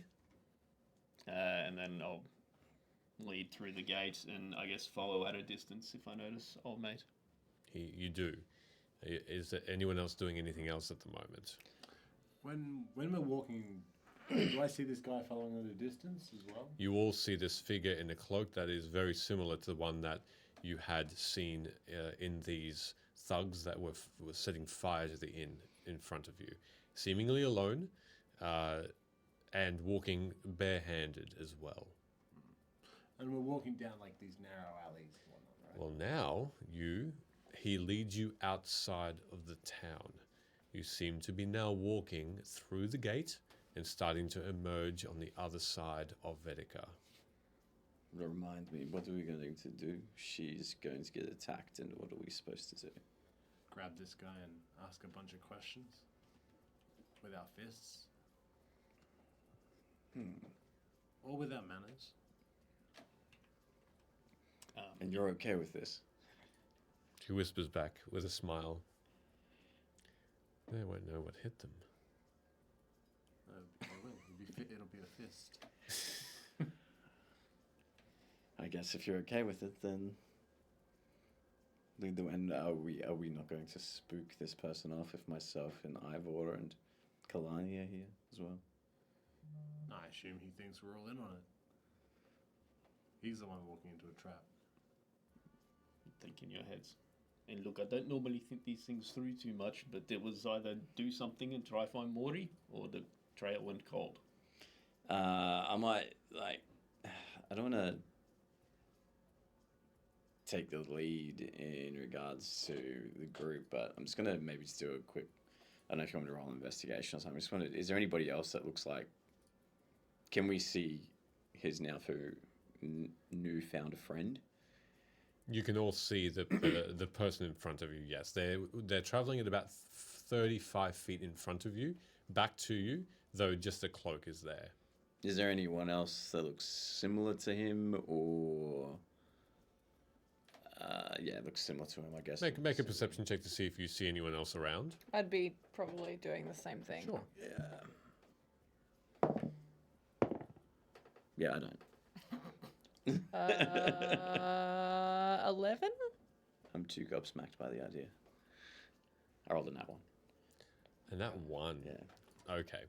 An 11. Mm-hmm. The snow is starting to fall quite heavily now. You can tell that this figure seems to be moving at your pace, though not looking back.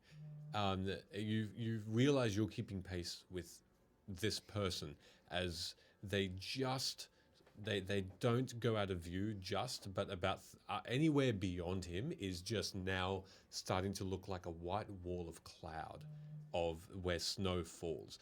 To that effect, does anyone here have cloaks? What clothing do you have on right now? Yeah. I mean, I'm fully covered, so that's nice. I have a cloak. But I do carry a cloak with me and will pull it out if it's going to be cold. Okay.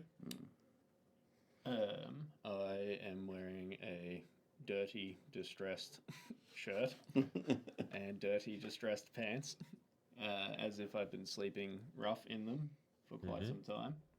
And Hey. I am covered in fur, though. It's your art, done by Foxtrot Doodles. In which case, the fur is quite short fur, though, isn't it? Yeah, it's not like woolly, but Yeah. But you've lived through snow before in what you wear, so you're fine. You're all fine for now. That's fine. Yeah. So as you continue to move away from the town of Vedica, the snow continues to fall, and none of you have been outside in this direction of Vedica. In front of you, there just seems to be that white wall of cloud and nothing else. Though you can make another survival check if that's okay.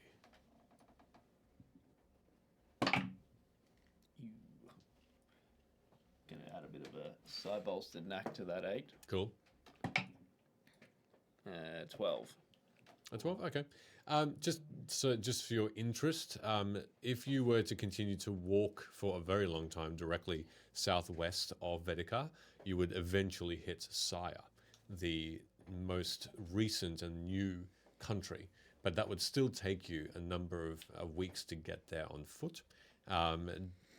Otherwise, there is the Nightwood, which is directly to your right or to the north of you. If heading in this direction, the Nightwood is north, where the Nightwood Ale comes from, that famous mead, and otherwise plains. If you went any further, you might hit.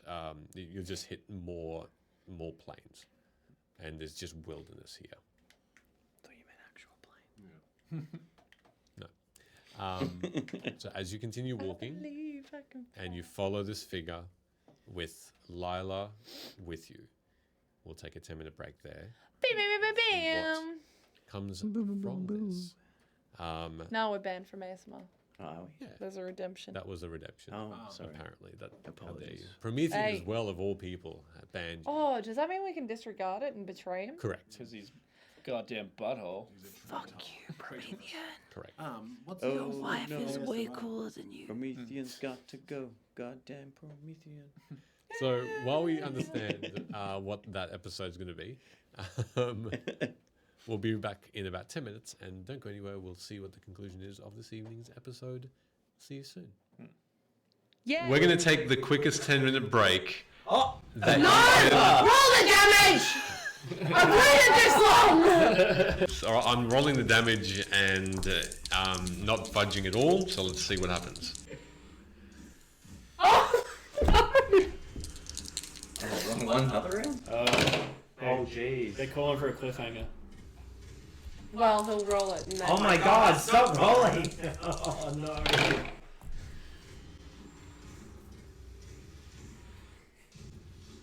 Okay. Yeah. We'll see how much damage Amara gets after we come back from a 10-minute break. I hate this game. We'll see everybody in 10 minutes. And I rolled a 25 for Okay. stealth check. 25. Okay. Oh!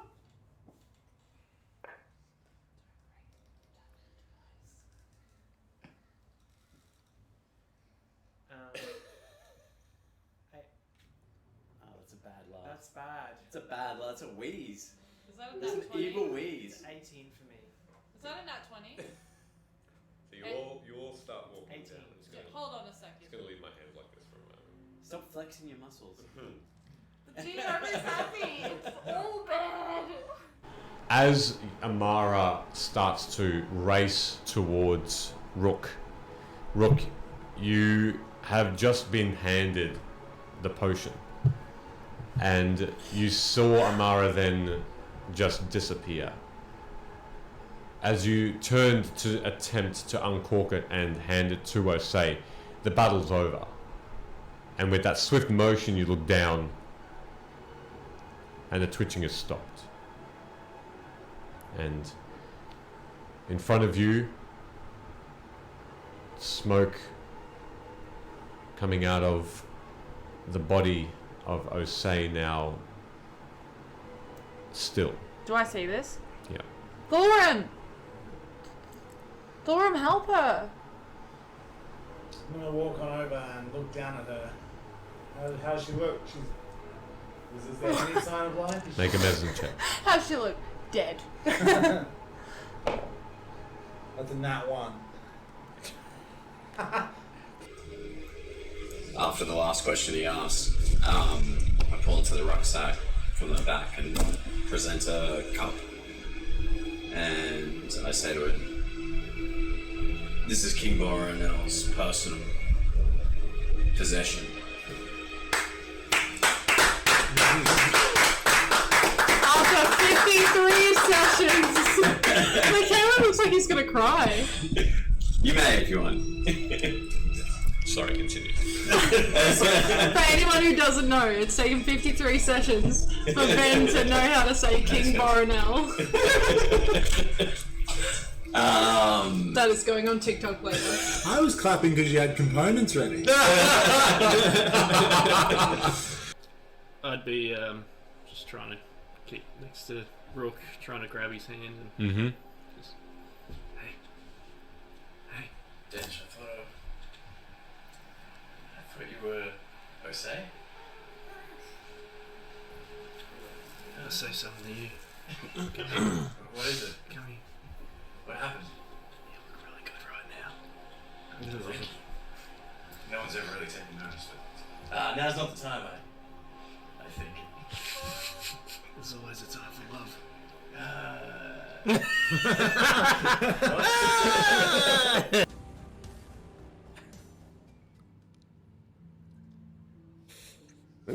Welcome back. By far the weirdest way to start a stream. We should have called this ASMR cheese eating.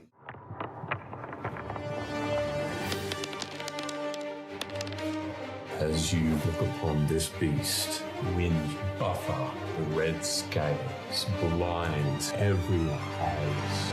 The dragon attacks all around you. Birds fly away.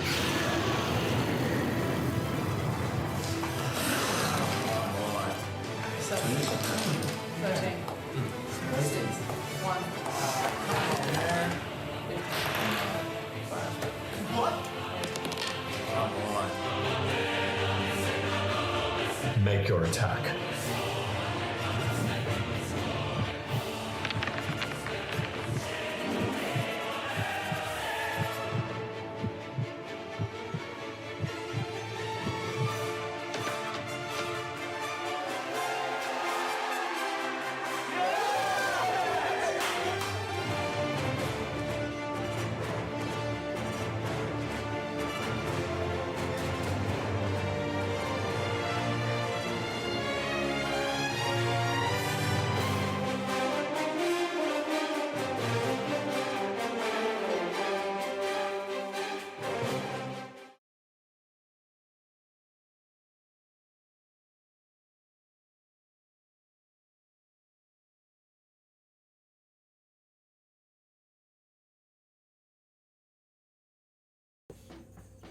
Oh yeah, he fucked up. Challenge to Rook and says, look, this is getting a bit corny. Oh, dance again, quick! It's Aaron Cochran, that's why. I'm gonna...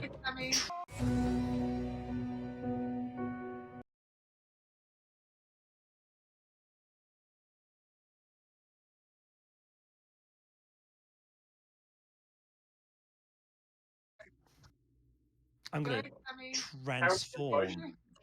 Puts the lotion on its skin. We're lotioning. Oh no. This is very uncomfortable.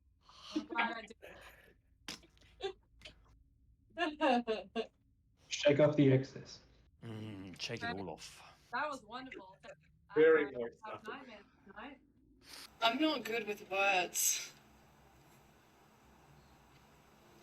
But I think when I think back to everything that I've done since like day one with these motherfuckers, like you were there always. And you were like the only one that actually listened to me for a really long time. So, duh. Of course I got like all feelsy and stuff. And then Dench came along. God. I was so jealous. So fucking jealous. I don't think it's fair to tell you how I feel if I don't get to stay.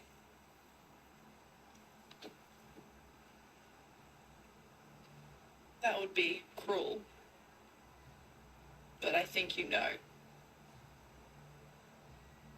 Well, Amara, I love you. And I will wear the cruelty because I think it is worth it. It's worth every moment we've had, and it is every memory. Mara's just gonna be like, not of lava, but single tear. And she's just gonna be like, I love you too. I'm sorry I didn't say it. This Aaron Cochran does. Yeah. Can you do that again? I will not do that. It's that you're trying to bandage up gaping holes in his chest. And I got you, buddy. you kind of now realize that your initial investigation of his body reveals that his head is missing. I thought I had him there, guys. Tell us the things you're going to tell us. Okay. And maybe we'll let you live. Yeah, if it's Are you lying? I'll actually laugh. Like in character. Are your shoulders like that? It comes out exactly like that. I don't know what they're gonna do. You have feathers in your hand of this Pegasus. Do we see the children? Yes. Yes. I'm going to try and catch the children. All right. They're moving very quickly. So what's your flying speed? My flying speed full is 60 feet. Okay. 60 feet. Okay. They are falling a bit faster, but you can attempt to. It's our first kill in the campaign, 2 innocent children. And as you get closer, you see lives. And this cage that it now looks like it is so packed with corpses, squished together. As you get a closer look, this symbol is depicting 2 companies or houses, but they are together. They're on the same bit of metal. They depict the house that your parents are working in.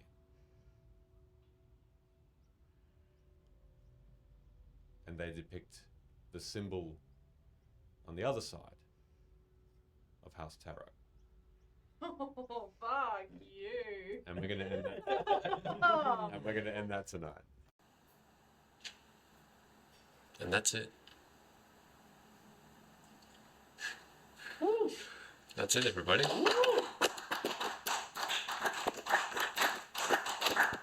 We're gonna take the quickest 10-minute break. Oh! That Roll the damage! I've waited this long!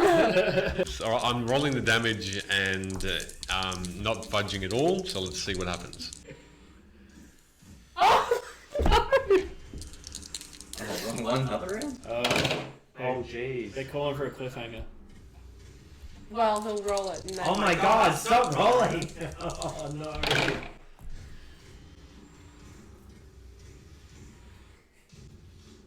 Okay. Yeah. We'll see how much damage Amara gets after we come back from a 10-minute break. I hate this game. We'll see everybody in 10 minutes. And I rolled a 20 to 25 for stealth check. 25. Okay. Ah.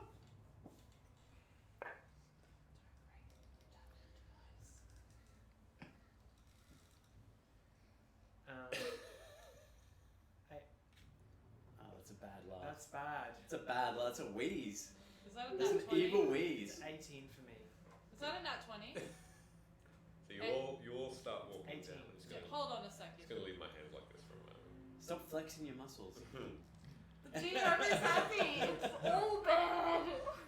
As Amara starts to race towards Rook, you have just been handed the potion.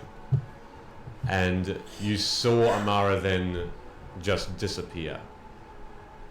As you turned to attempt to uncork it and hand it to Osei, the battle's over.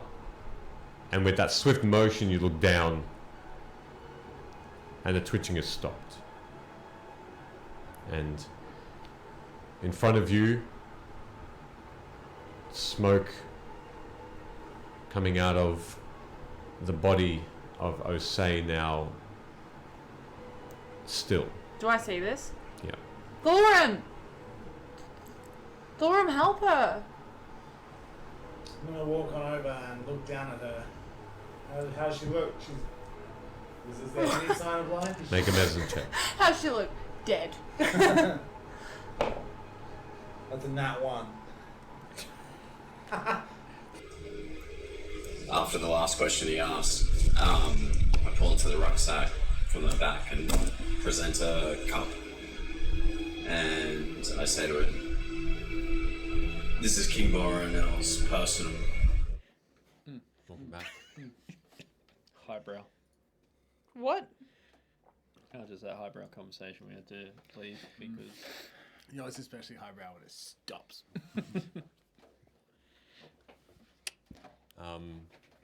Welcome back, everyone. So, as we pick up from when we left off, welcome backstabbing. Yes, fantastic. We love backstab. Welcome, press. Yeah, we love to be backstabbed. You should So it's- backstab us every Tuesday at 6:45. You can check out our backstabbing at our Fourth Wall webpage in Kofi. Backstab us at Kofi. What? So, Can someone remind me? I need to do the shoey next week. It's getting out of control. I keep forgetting. Let's do it right now. I remembered No. that just the other day, and I was I've like, got "Have you done a the shoey yet?" No, I gotta have at least a week of alcohol. These are... Okay. Yeah, fair enough. of mental preparation. These are pretty new. Good for you. So, as you continue to walk through the snow, the crunching of the white. dashing? No. The crunching of the white beneath you, the white ground, becomes more and I know you were right there. I'm sorry. Anyway. more and harder to traverse as the snow becomes a little heavier.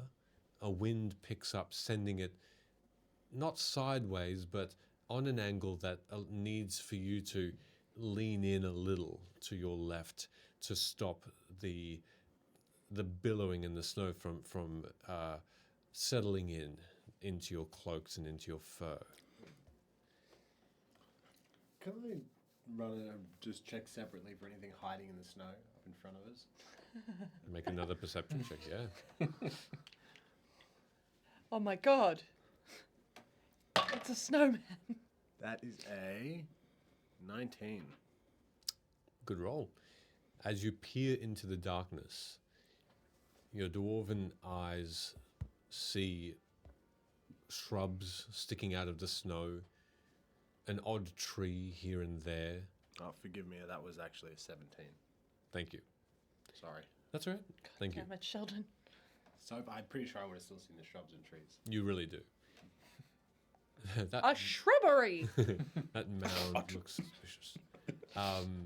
Though nothing else out of the ordinary, the figure in front of you doesn't quicken the pace, doesn't slow the pace, though doesn't look back to make sure you're following either, almost assuming you are. The deal seems to continue to be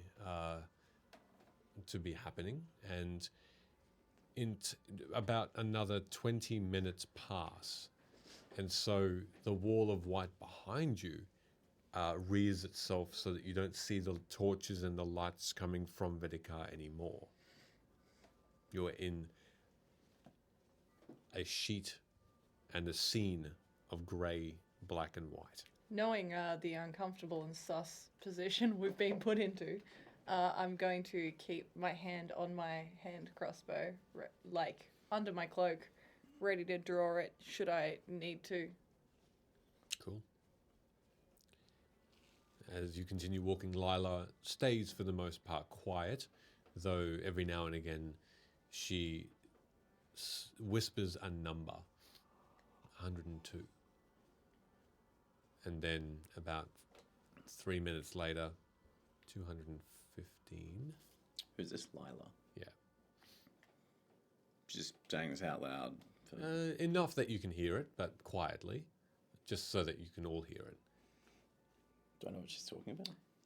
With the survival rolls that I made, I think the last one was 20. Would I gather that she's counting the paces? Yep. Back to, She sure is. As you look down and wait for her to speak again, 374. That's how many footsteps you've So taken. not pieces, paces. 200, 201, 202, And suddenly, 104. the figure races away,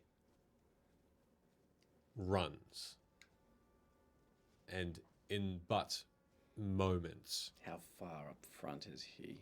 he was about 35 feet, and now he just completely speeds up to the point of almost being completely unnoticeable. I draw my weapon. I hold it down. I don't like point it anywhere. Yep. But holding it, like looking Okay. around, trying to spot anyone that's going to make a move on us. You then suddenly see in front of you a clearing. It's an odd space that you suddenly come into. There's light, the light of a few fireplaces. You see what looks to be the ruins of a camp. This camp looks like it has, or used to be, perhaps a watchtower. As you move slowly into this clearing, you also understand that it's not snowing here. There is no, or very little, snowfall in this area.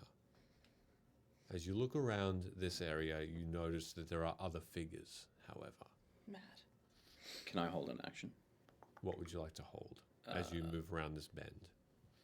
Bless. Sure. What are you waiting for? A chew. Violence. Okay. As you move into this area more, you also come to understand that there are these three towers are crumbling. Two of them are crumbling. One of them seems to be somewhat still standing with a spiral stair, and that's the furthest away from you as you move into this camp. There are cobblestones around you.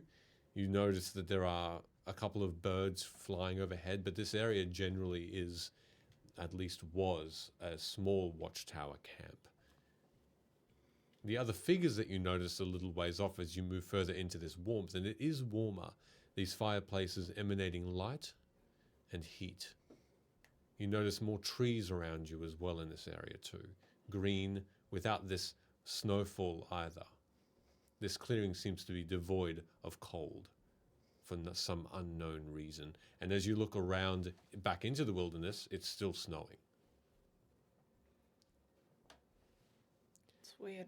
Whispering to you, Lila says, "Be cautious. Some other magic is in effect here." And the figure turns towards you in front of three others. One of them is standing on the stairs of this third tower that's spiraling around the outside of it. Another is close to a camp, and another is in the middle of them. And this figure's hood comes off, and you can see that there's a ragged-looking, more maybe a human in his 40s with an eye patch, teeth that are missing, a long tied-up beard, and a tied-up ponytail of black. And clearly, though through his half-bared teeth, he says, to you specifically, Rin, 550. Tie her up first. I guess I'll actually pull out some hempen rope and start approaching Lila. I'm sorry, my dear, but as you can see that the goods that we told you are not actually here. You're going to have to go with them. And I'll very loosely, like just kind of wrap the ropes around her hands, making it obvious to her that I'm not actually tying her up. Are you trying to fool them? Yeah, it would be. Still, in that case, make me an intelligence check, please. Can I then, to try and distract them, I'm gonna just shout out, "Who are you?" And smile. The grin shows brown, black, rotting teeth. Gross. Those that are there. On his Yuck. upper, on his upper lips, only a couple remain. On his bottom, there are plenty more. And with a smile, he says, Pirate. "We just watch." Okay, that's your role. Who are you? You notice that there are some aspects of his companions that also look quite odd. The figure to his immediate, to your immediate right, who seems to be crouching behind and looking over from a shrub, looks like he's wearing a metal mask completely over his face. And he wields what look to be two small hand axes. Bare-chested, thin, scrawny looking. You can see as well behind them on the stairs this older person with a similar looking beard, but with a black robe, seems to be churning what looks to be energy of red in his hands. And you can see the person in the middle has a similar looking crossbow, maybe a little heavier to what you wield, Kalani. So they appear to be somewhat armed. What was your intelligence check? A 9. A 9. All right, you tie up loosely this rope, and you have her with her hands behind her back. So you are in between her and her hands, so only you can see how they're tied. And she, out loud, she turns towards these beings and says, "What are you going to do to me?" Well, I'm assuming if you play along, you'll be fine. She turns towards you with an angry, genuinely angry look and says, "I should never have trusted you." Oh, don't be sad. You can't win them all. Fuck you. Yeah, all right. There's 550. Take her already. Bring her here. Answer my question. Who are you? You obviously have some sort of a group name or some sort of bullshit like that. Who are you? I want to know who burnt down the Stoneguard. I don't fucking know. Okay, so it wasn't them. That's good news. All we're here is for your deal. And we'll take her and we'll take good care of her. But who the fuck cares about that? She has a nice mouth on her. Deals off, motherfucker. And I just shoot at him because that is fucked. Fuck this guy. He's gonna die. I'm gonna shoot my crossbow straight at that absolute prick of a human. He can eat shit. I didn't spy. Did I trigger something? What? Did I specify? I didn't specify. You specified violence. Yeah, I didn't say. And who I'm sorry, caused but violence. when that is quite a generic thing, I'll have to take that as a shot with a crossbow. Yeah. Yeah. So that does. Shot to the heart. Alright, so I am aiming right May at or that. may not work. Yeah, it did work. Yes. Good. Speaking of mouths, I'm gonna aim at his. All right, everyone should see the map. I hope everyone sees the map. Yeah. That's somewhat cool. It's moving. so much cooler. It's moving. Oh, damn. It is So- significantly better, yeah. Isn't it cool? Yeah. I'd like to thank Ham the DM and Promethean for this suggestion because it is far fucking cooler than Roll20. We're using Albo Rodeo. Albert Rodeo. Damn. brown. Love it. All right. So I need, you'll fire your arrow as a surprise attack. Good. Then you'll do your held action and then we'll roll initiative. Right. Okay. Well, you're gonna get bless. You're gonna get bless. And you get blessed as well. But don't Thanks, add Oprah. don't add the D4 yet because Michaela said you shoot before I do my bless. Okay, cool. And it after. Cool, that's fine. I could have done that. Could have. You could have. Never did. Dude. So I guess I'm just attacking this guy. All right, so you're attacking the person who was speaking first. Yeah, I'm attacking right at his not so pretty mouth. Fair enough. Alrighty. You don't want it out. Cause we hate little. Why did you just have your name like really, really big? Who? You. Why? I don't know. Oh, it there might you be go. because I was preparing to move myself. Ah, I love that. That's cool. So we're just also discovering what's going on here. Yeah. All right, so take your shot at the person who was speaking. I don't need to use Chrome for it too, which is great. Yeah, that's good too. Which is the one directly in the center of the three? Yes, correct. Cool. That was cocked. Let me just Redo. schmove out this tablecloth. Look, it wasn't much better, but I'm emotional. Where is my weapon? That is a whole 8. An 8 will miss. Angrily, you fire that bolt, and it strikes the stone tower behind him and ricochets off and splinters. It's not a retrievable bolt anymore. You see it. Oh, that's fine. You see it get destroyed by the stone. And then you're using Bless.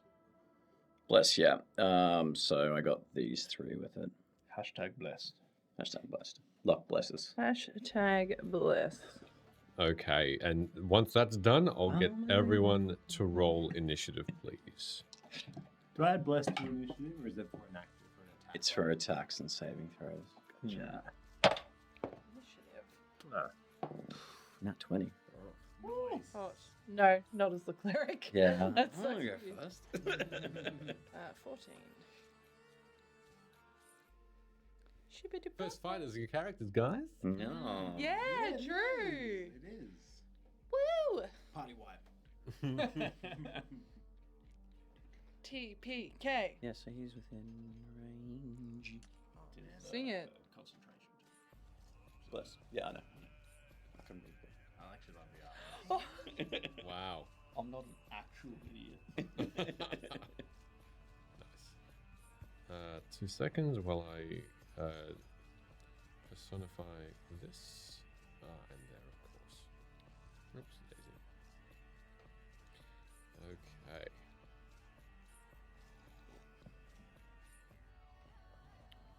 Hold me closer.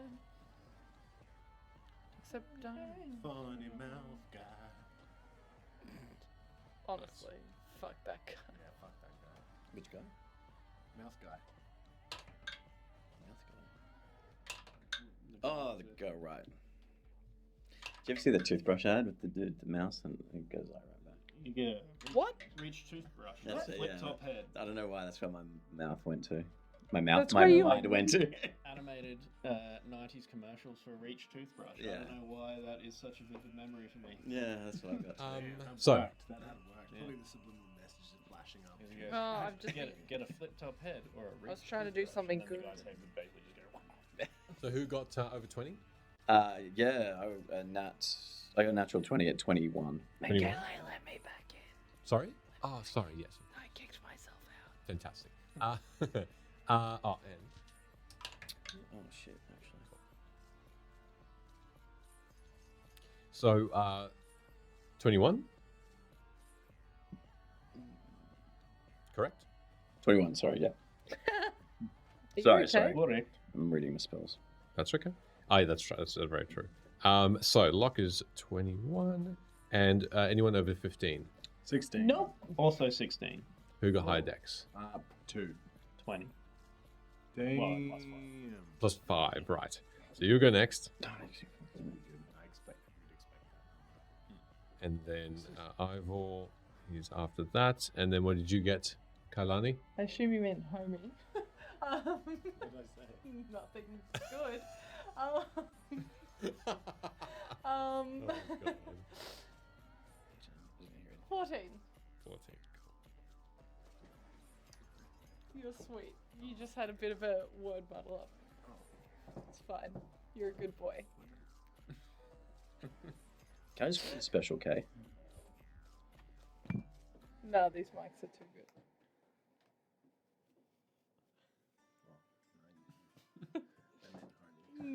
I'm aware. Yeah, that's I'm aware.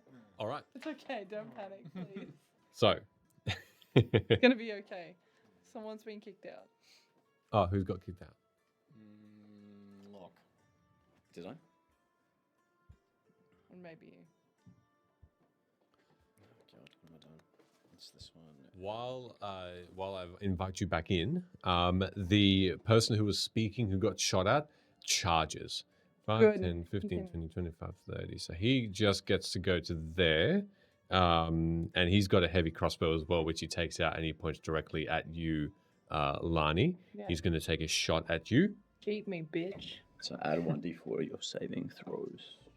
Yeah, because I get to be like that. That's a 20 to hit you. Nah. Doesn't hit you. I believed you then immediately. Goodness. No, it does. All right, 1d10 damage to you. That's a lie. Piercing.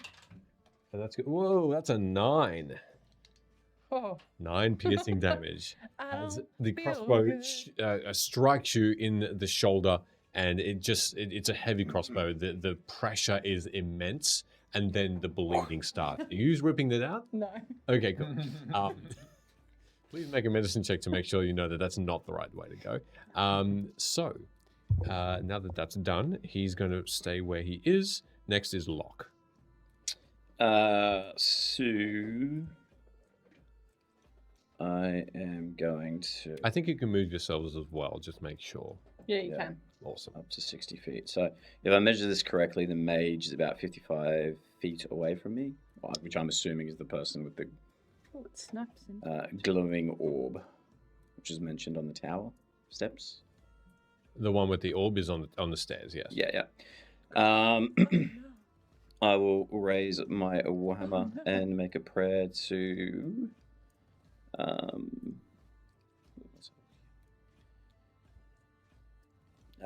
Tempest, and I will summon a spiritual hammer on the location of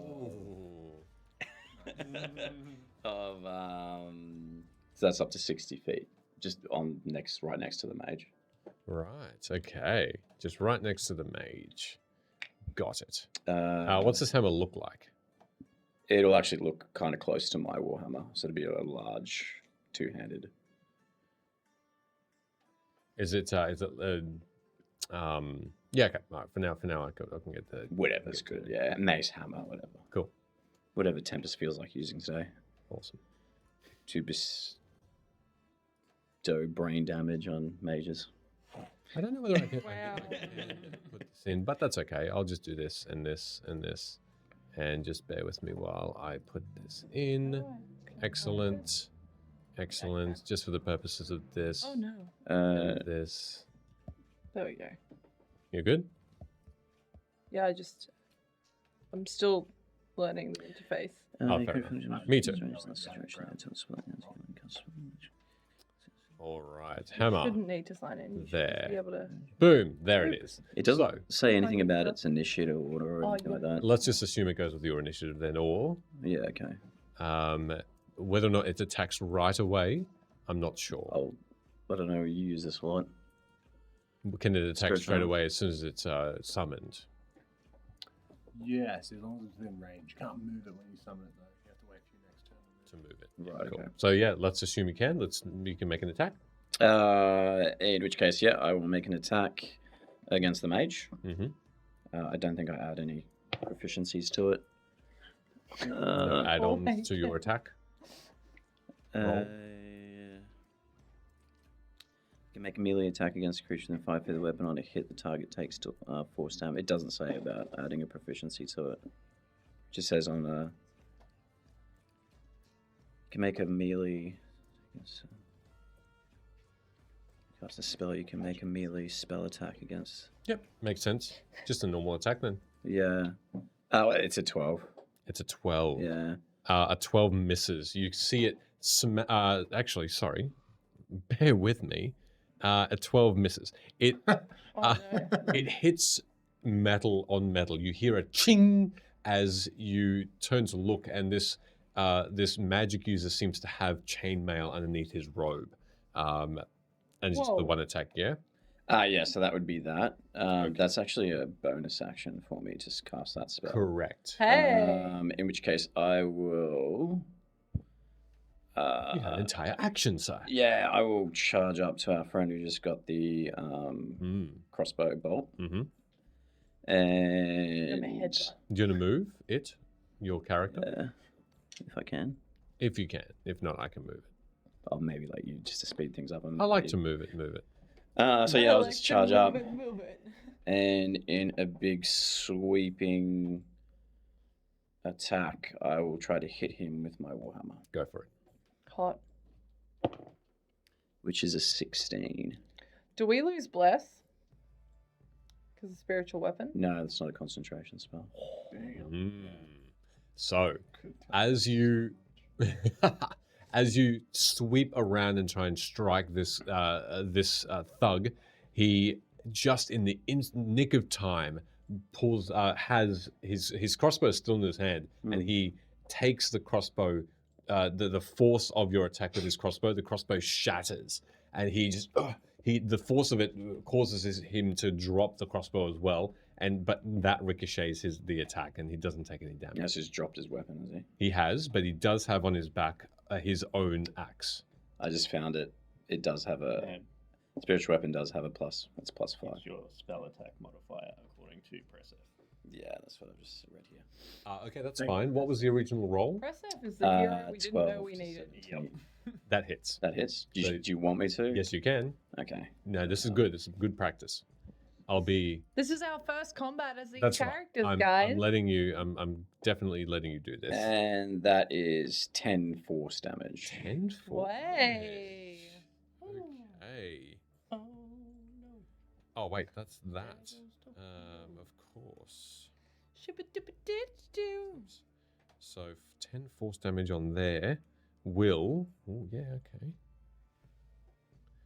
Will definitely smash through that chainmail he's got. The ching sound turns into a crunch as you see the hammer smash through, and it creates Where's this the word crunch? almost pocket inside his ribs, and he just winces in utter pain.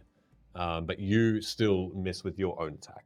That's okay. Do you hear that, mage? The thunder of Tempest comes for you. Oh. Okay. I'm just Die, gonna motherfucker. hold that reply. Is that all you're doing? That's all I can do. Yeah. Rin, you're next. Inspired by my friend's super sweet dialogue and moves, I will do a sweet backflip while while making the motion of throwing a dagger barehanded, and one of those psychic blades will just fly through the air out of the hand. Nice. At that same person. Mm-hmm. While doing a sweet backflip, maybe up to about here, to try and get, I guess, partial cover from the other guys. Yep.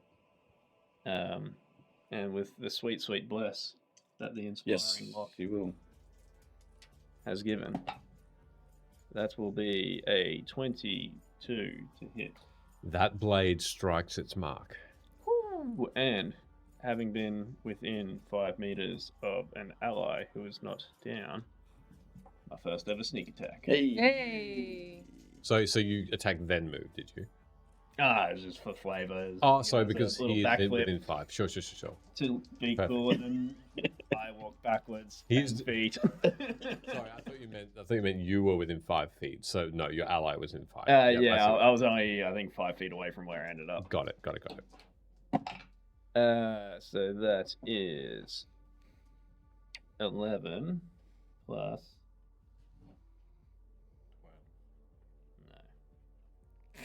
No. Plus 5, so 16 points of psychic damage. Whoa. Boom. 16 points of psychic damage. Heavy hitting. So that blade, I guess, as it strikes, just disappears after hitting and leaves no damage mark, but I would picture that the guy is reacting as if he's been stabbed by an actual dagger. Yeah, so as soon as he drops his crossbow, he looks up and then just holds his stomach in and coughs, and you can see blood just pouring out of his mouth.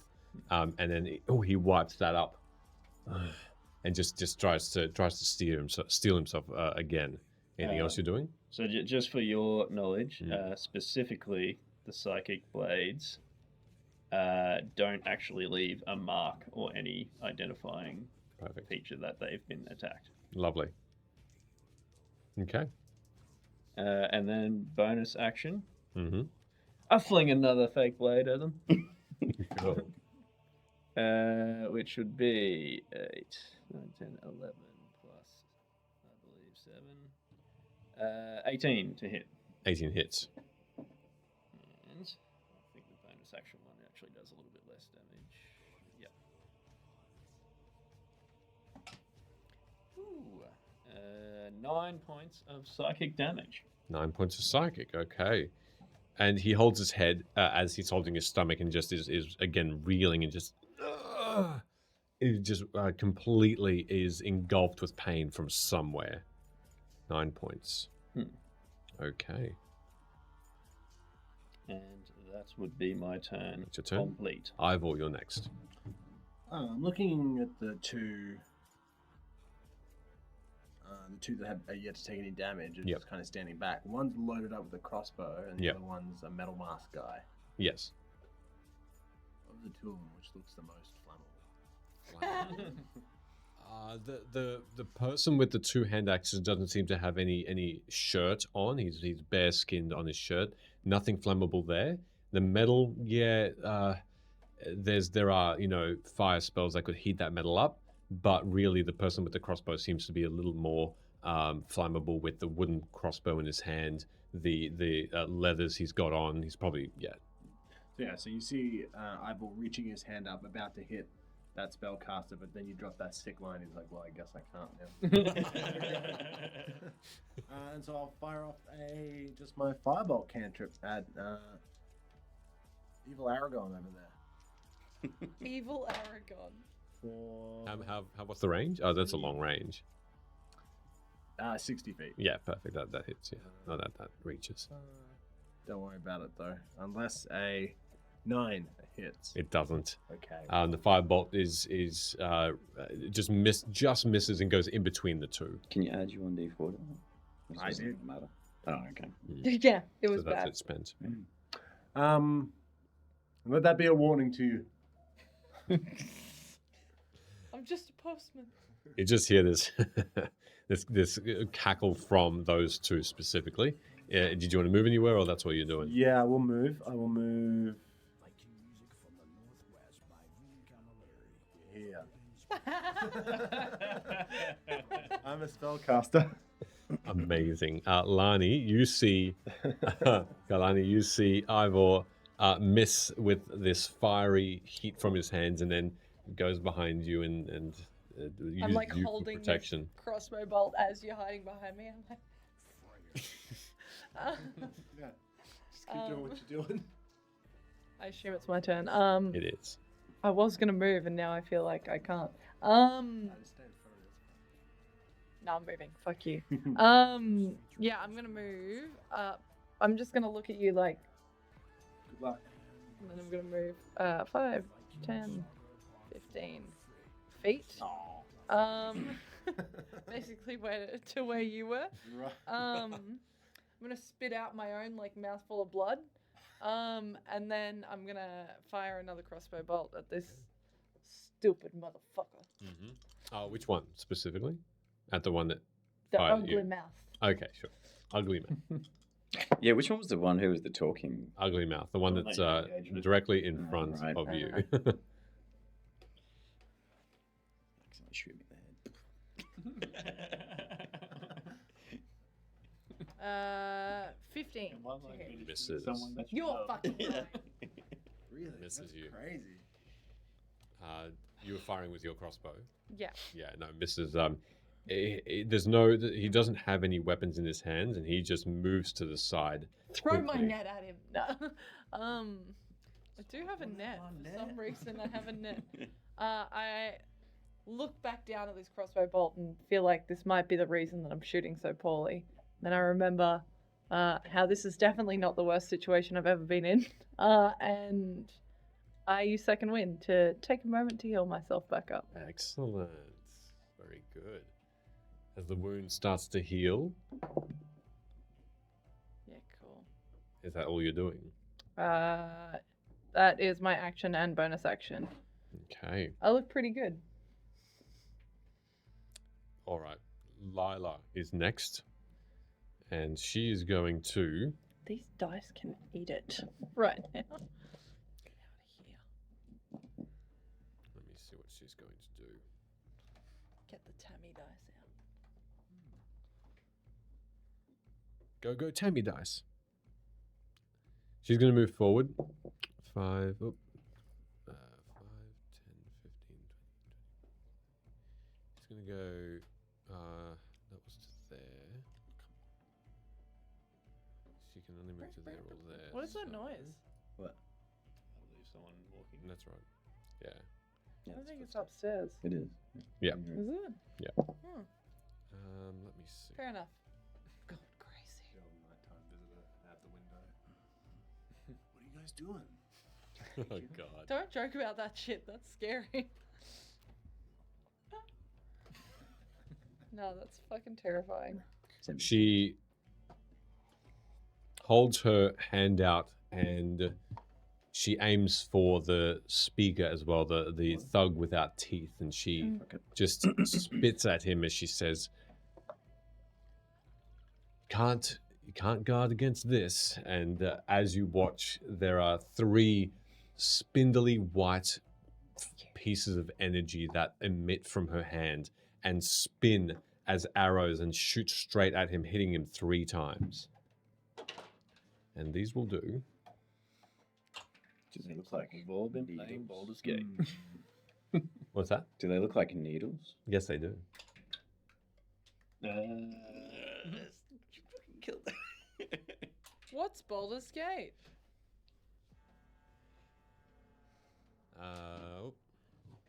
All right. So as those 3 white needles strike him, he tries to adjust his position to try and dodge them, but they find him anyway. And they strike one strikes his neck, one strikes his leg, and the other arm, as he just is attacked from all angles. And you can see them embedded and then disappear, but you can see them blood pour out of the wounds. And he just tries to shuffle away from you, Locke, but it's not. He's just struggling to move back away from the onslaught. That's Lila's turn. Okay, the crossbowman is moving up now, and he is going to fire. There you are. Okay. Okay, 2 attacks. So he's going to quickly... he's already got a crossbow bolt locked in. He sees that Lila was the last attacker, so he's going to make 1 attack against her. That's going to miss. The other attack is going to go against... can you see? Can't really see that. The only other person really is Locke, so he's going to go against the next direct threat. It's also going to miss. 5 and a 4 naturally plus his modifier. So no, they're both going to miss there because even with a plus that they Would you both... say they're intimidated by us? He looks pretty focused. He doesn't seem to be in any sort of fear. Next up is going to be this double wielding axe, and he's going to go 5, 10, 15, 20, 25, 30. It all happens simultaneously. He's running, the crossbow bolts are firing, the two-handed, the person with 2 small axes leaps over and tries to attack Lila again because that's all he can reach with a double attack here. Whoa. So that's going to be there. Yep, 2 melee attacks there, so he's going to go twice, and that's going to be... that'll hit, and the other one is a miss. So the only one that hits is an axe one of the axes, and that does 5 points of slashing damage. You can see that as Lila casts a spell, the axe embeds itself into her arm as it's outstretched, and she pulls it back slightly, and it scrapes along the top of her arm, and she pulls it back, and blood starts pouring out of her sleeve, and she just holds it with her other arm and looks at this attacker, and he just hisses at her. And then lastly, this magic user is looking over to you, Locke, and he says, in this deeper voice for this aged-looking being, he says, "There is no one, nothing that will aid you." And I need you to make a wisdom saving throw, please. Whoa. Shwizzy. A Shwizzy save.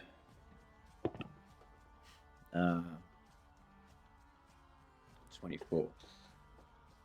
Okay. Can you imagine if someone started singing at you while you're fighting them? Like, jeez. You're fucking terrifying. The soft, deep voice of this, though a little intimidating, one that you have this flash of just hopelessness about you, but you shaked it off pretty quickly. In that frustration of the spell not taking hold, you hear a sound behind you, and you hear it beside you, Lani, as this energy of a ball of white appears behind you, and suddenly it looks like a ball of glass that suddenly explodes with a I'm going to need Locke and Lani to make Constitution saving throws, please. This is with Bless still, yeah? Yeah, you got Bless. And Lani will do that as well. She fails. These dice are terrible. 14 for me. 14, okay. 23. Okay. All right, you both will take half damage. Lila will take full damage from this. So it's 3d8 thunder damage. Whoa! Welcome, Shatter. I wish that shit worked as well in Baldur's Gate, because I can never get that to land on an enemy. So that's 13 points of thunder damage, so That halved already is 6. Okay. 6, okay, cool. So 6 for each Oh, of you. yay, there goes all my healing. Lila is blown off her feet. It's almost as she got pushed from her back and head planting into the dirt. And Ouch. with that, you notice that her back is twisted. Oh, God. And she is struggling to get up. You probably want to save a heal for that one. But she does get up. When you're rolling your Constitution, do you add your con save? Con save. Yeah, okay, cool. Con saving throw. Yep, correct. Yeah, that's a plus. All right, that's their turn though. He will move out of the way. Gosh darned it. You're all still blessed. Stay blessed. Blessed, not stressed. Oh. He's going to move to there. And certainly not the hammer can get an depressed. opportunity attack against this singing magic user. I doubt that's going to do anything. 9 or 6? That's 6. 11. I'm pretty sure the Misses. Yeah. So he jumps down off the stairs and starts to move towards the center of the battlefield. In that stage, at the top of the round, the toothless thug is next. He's taking out his large axe with 2 hands, and he's just going to strike down at you, Locke. Go. Oof.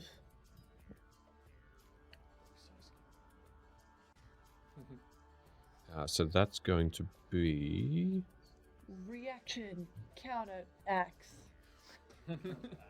golden axe. 2. You love that game. Yeah. Fuck yeah. You've been axed. Actual question.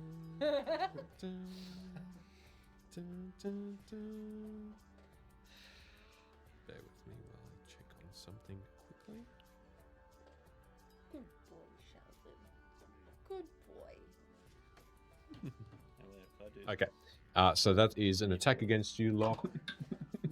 Yeah. That's going to be a 16 against you. Yep, it's. Hits, and that's going to be this. That's plus that 10 points of slashing damage. Yeah, and you are all not blessed. Sorry? They're all not blessed now. Okay, so you all are not no. that hover of energy dissipates. He actually does get 2 attacks, so he's going to make a second one against you, Locke. Although he's not going to get out of line of sight there. And Lila's down. He's going to try and finish her off. And then at least strike again. That's going to hit on a 13. Mine too. That's going to be that many points of damage. I will roll again. She is prone. No, that's fine. I'm really not backing up her reputation as like mighty wizard mage. We definitely. Yeah, we Okay. didn't get arrested. You can just see the savagery as this axe strikes down the sharp edge, and a notch in it looks like it just embeds itself into her skin and into her flesh just beside her spine, and it just sort of sticks there, and she cries out in pain as she lands back onto the ground flat, her face in the ground, but she's still breathing, and the axe is he puts his foot on her back and lifts and uses it as the lever to get the axe back out. What a fucking psycho. This guy's gross. I hate him. That's his turn. Locke. Yeah, so I'm going to move the Warhammer back into action with this mage boy. Okay, yep, it's gonna move back down. Yeah. Well, how many feet can it move? It's like 30, I'm pretty sure. Yeah, cool. That goes there. If you want, let you me can just go double check just that. behind Just him. a little think it's 20. smicky smack. Yeah, Yeah, I think 20 feet sounds about right. But that still gets there. that's still good stuff. A smicky smack. And yeah, he'll lay a smack on him. As a bonus action. I believe that is a bonus action to do. We're having nods. According to Baldur's Gate, it's a bonus action.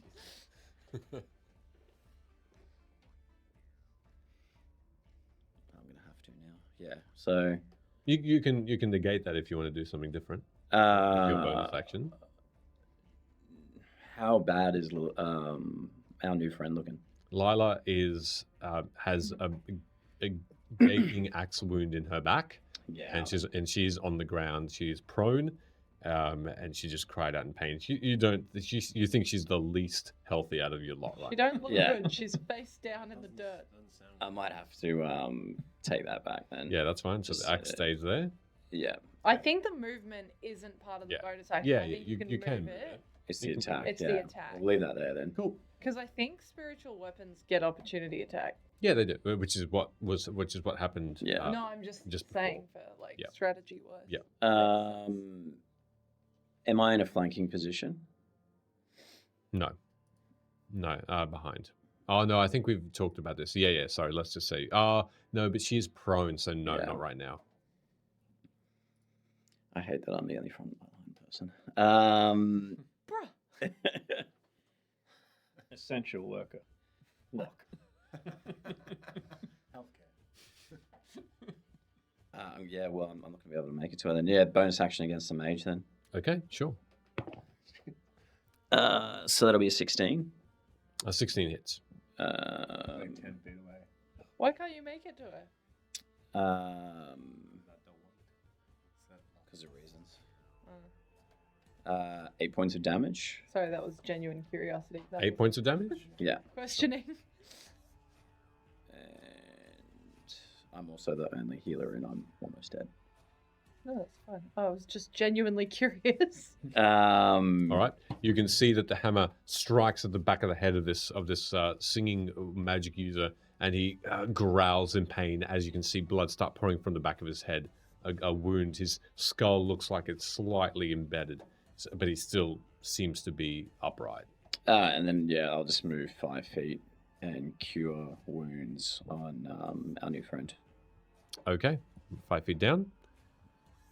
Roll your cure wounds.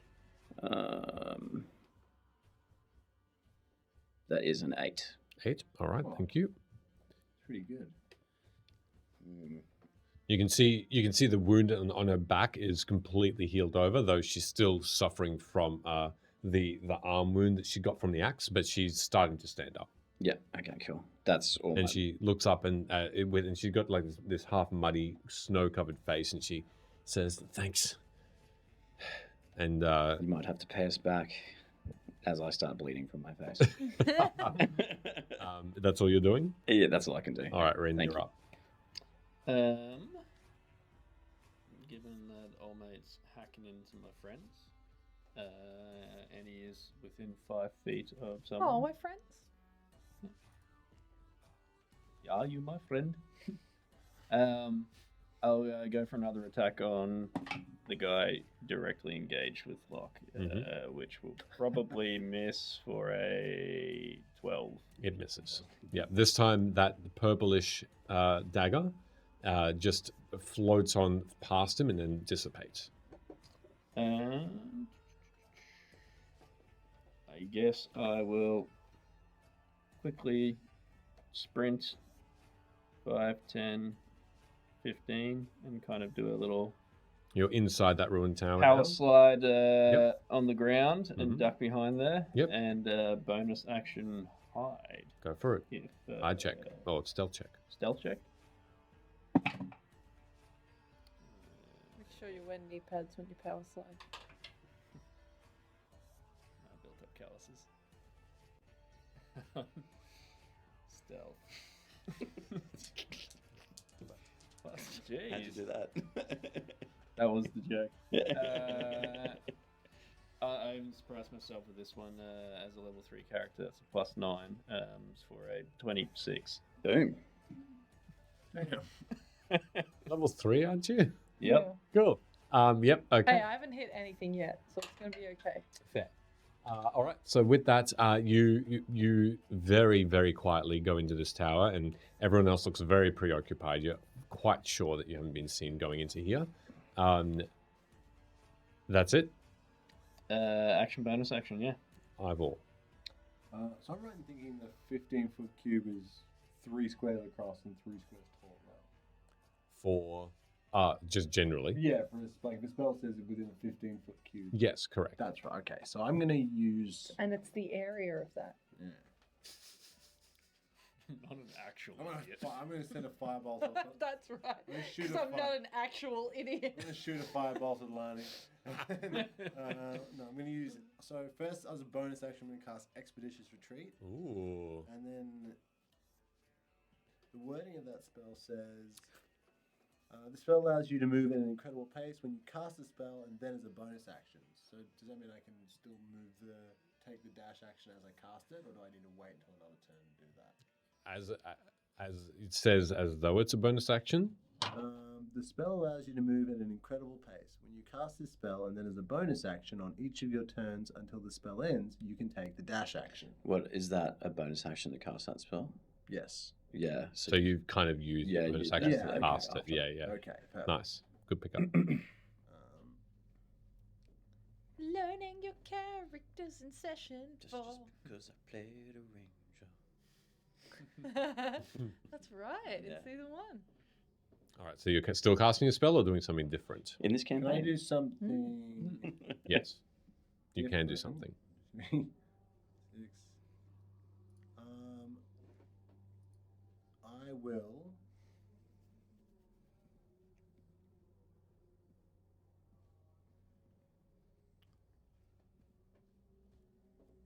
No, I will instead just fire off another firebolt at old.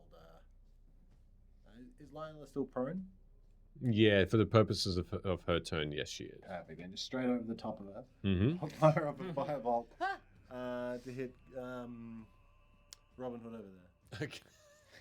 He's got all these names. Am I blessed still? No. No, no one's blessed anymore. I lost Yeah. that. Wait, was Bless a D6?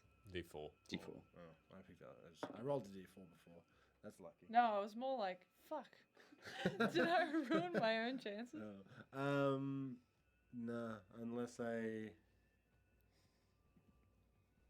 11 hits. No, it misses. Another firebolt is moved away and strikes out. Anything else you're doing? No, that is my turn. All right. Lani.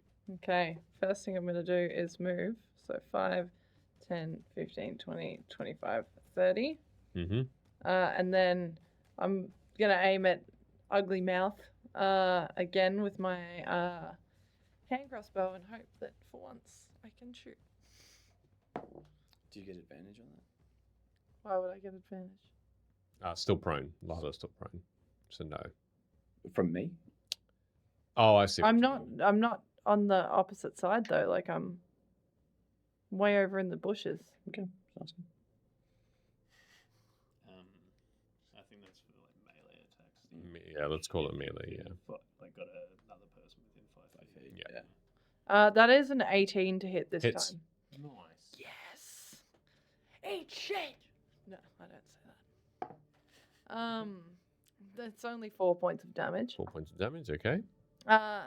Finally, relieved that I've hit something, I'm gonna use action surge, and attempt to hit him again. Ooh, nice. Okay. Come on, dice. Oh no. that's 10 to hit. 10 to hit. That will miss. You notch another crossbow bolt and fire it. This time he looks around at you and ready. And as you fire it, he seems to know the direction of that bolt and just again steers his body away just outside of the view. And he looks back at you with that grinning, toothless teeth, toothless mouth. That's all you're doing? Yep, that's everything I can do. Lila stands up completely now, and she reaches out really very quickly and catches the arm of the dual axe wielder. And you hear Locke that she's whispering to him, you know, I have a thing for double axe wielding men. Why don't we take this somewhere else? And What the fuck is going on? What would you replace axe with? I don't feel good. As this figure is held, he looks directly towards Lila and sort of shudders for a little bit, Locke, as far as you can see. But then his face goes into this grin again. This time you can see his teeth are all sharpened into lovely. Like the metal mask goes down just past his nose, and his mouth is sharpened, sharpened teeth, like looks like with a sword or something. They've been carved out, and perfect triangles. And with the sharpened teeth, he lunges again at Lila. She is going to try and, with that, use her movement to move away. 5, 10, 15, 20, 25, 30. But he will get an opportunity to attack against her, which will miss anyway. So she successfully moves away from his bite, and she's safely away. The crossbowman is going to go next. Seeing a retreating Lila, he's going to look directly ahead of him and fire 2 shots at Ivor. All right, so the first one is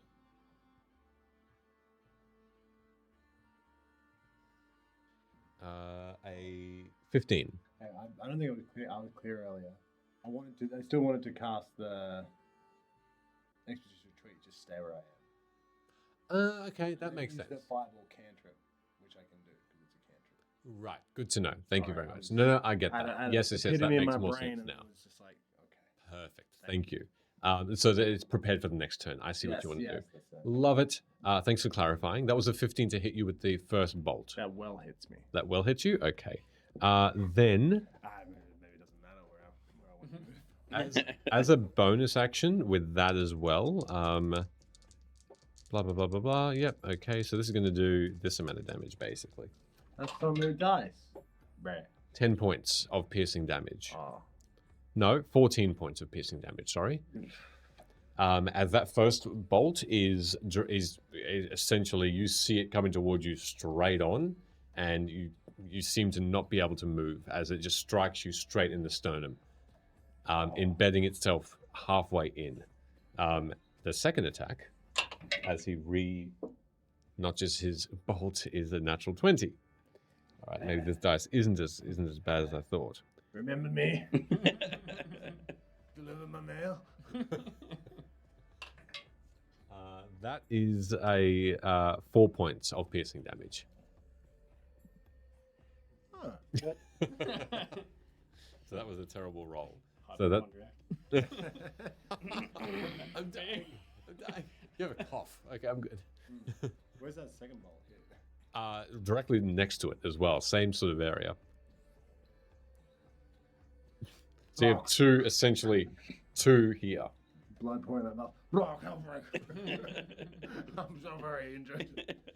That's he's going to. I think we're going to be visiting the yellow robed people after this. No, he's fine. The thug, he's going to move. Let me see. So much. I was hurt so much so immediately. He's going to turn and go directly towards you, Lani, and make 2 strikes. He looks behind and saw his companion get attacked with crossbow bolts and will attack you. Mm-hmm. And that's going to be 2 attacks again. That's going to be here. Okay, that's a 12. Meets beats. Yep, and the other attack is going to be an 8. Obviously misses. Yep, so just the 1d6 plus that of slashing. That's 4 points of slashing damage. As one of the axes comes down into your shoulder, the other one you parry away. Our hypochondriac friend is like, "Oh, remember me," and I'm just like, I can't speak. There's so much blood everywhere. It's 2 arrows like just sticking out of my. Oh, I'm sorry. I can't give you also my arrow and my axe in my chest. Hidden with temporary hit points. The magic. Yeah, he's got to deal with that. The magic user, it has to turn around, and because this hammer is. He looks at this hammer, and Locke, you see him. I guess looking directly towards this, he is going to try and deal with it, and to do so, what's he going to have? What's he going to do? Yeah, interesting. Okay. Yeah, okay. He's going to do this.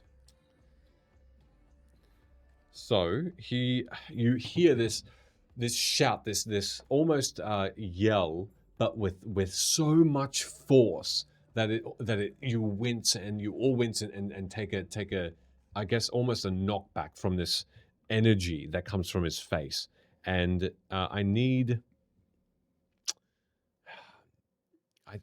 I'd say this would use your constitution. Can you make a constitution saving throw, please? Just for the hammer. Yeah. 18? 18, yeah. 18, okay. Let me see. Did your spiritual hammer have a health pool? It was just the one. I used to look up the stat block from the handbook. Right, so that's not much. Press F. You seem to know about spiritual hammers. Do they have a health pool? I think it's just 1 hit point. Nah, more than 1. It's not your way, but it's not the same. The spiritual weapon is blah blah blah blah. I feel like a hammer should have pretty strong constitution.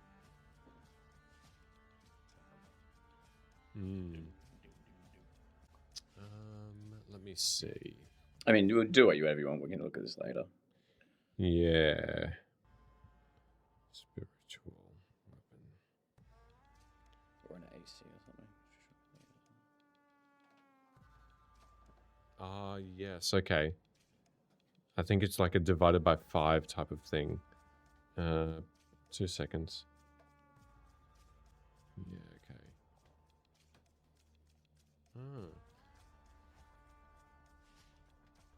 Interesting.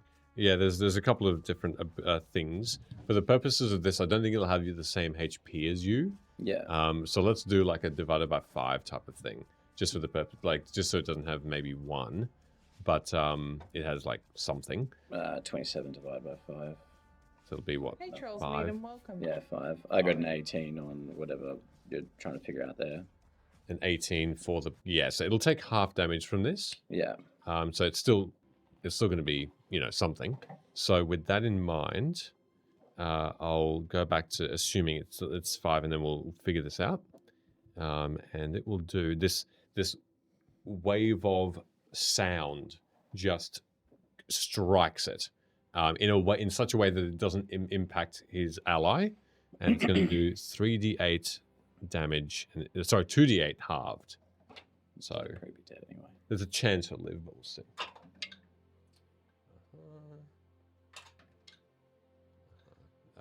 Yeah, that is 11. So half that is. Yeah, cool. is No, you'll get rid of it. So get rid of that. So that's no longer there. He's going to now move back to here and just be next to his companion. All right, that's his turn. Next is this guy again. He's going to look around and shout out, "Oi, one of them isn't here. Watch out for him. He's the furry one." And he's going to make 2 attacks with his axe again at you, Locke. Yeah. First one misses completely. Second one is a 17 plus 3, so 20 total. That will be a total of 6 points of slashing damage. Cool. And he's going to move to the last place that he saw Rin, which was about there. You can make an opportunity attack. No, that'll miss. It's a 6 or something. All right. Yeah. Locke, you're up.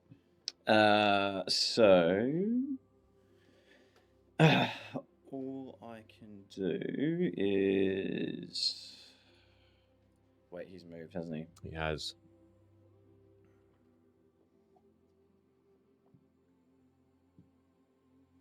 Jesus, it's not looking good.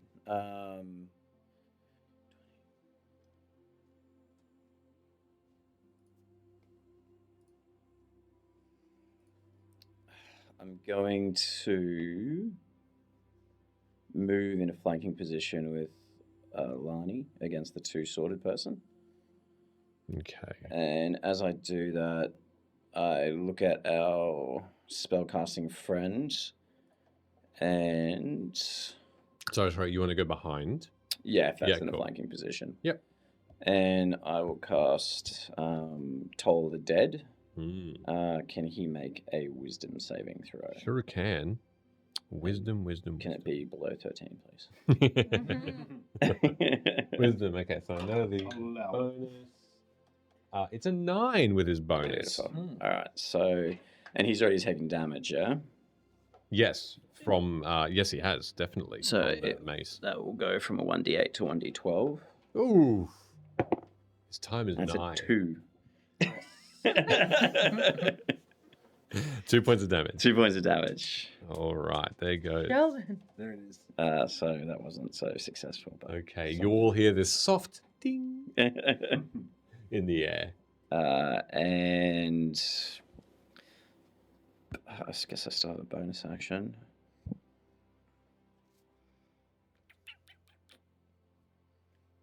You can attack with your other weapon. With 2 weapon fighting. You just don't get the proficiency. Gotta be hand weapons. As a bonus action? Yeah. I believe so, yes. Yeah. If you have that ability. Well, yeah, it's cooked into your bonus actions. It's part of it, then yes. And then as a bonus action, I'll attack. As I'm running up to support Liani, I'll pull out a sickle from within my cloak and just kind of reef at this 2-sword wielding person. Mm-hmm. Because we're flanking, do I get advantage? Yes. So no add proficiency for that. So 17 and a 3, so 17. That will hit. And we hit for 4 points of damage. 4 points. Okay. All right. You see the person wielding the 2 axes just look back and forth, and he looks a little bit scared. But he'll have his turn soon. Rin, you're next. Attacking from a hidden position. Advantage, yeah? Yeah, because you're stealthed. Yes. Then I'll whip a psychic blade at the douchebag dude. Okay. Which one's that? Nat 20. With a sneak attack. Hua. Hua. Double the dice. All ones. Okay, no. So that is 8. So 16 with the double plus 5 is 21 points of psychic damage. Boom. 21 points of psychic damage. All right. You all see that as the thug is moving towards the tower, around and towards Lila, he takes a step and simply falls, and just without a sound falls onto his face, his axe in front of him, and he lands on it, and his face slices through, his cheek slices through half the axe, or the blade, and so half his face is just sheared off as he just lays still. So, see you later, face. As you, yeah, go on. I guess I'll just pop my head out to Lila. Mm-hmm. The wall that I'm behind, is that it looks short in the picture? Is it short enough to like? The wall itself is about 2 meters tall. Okay. I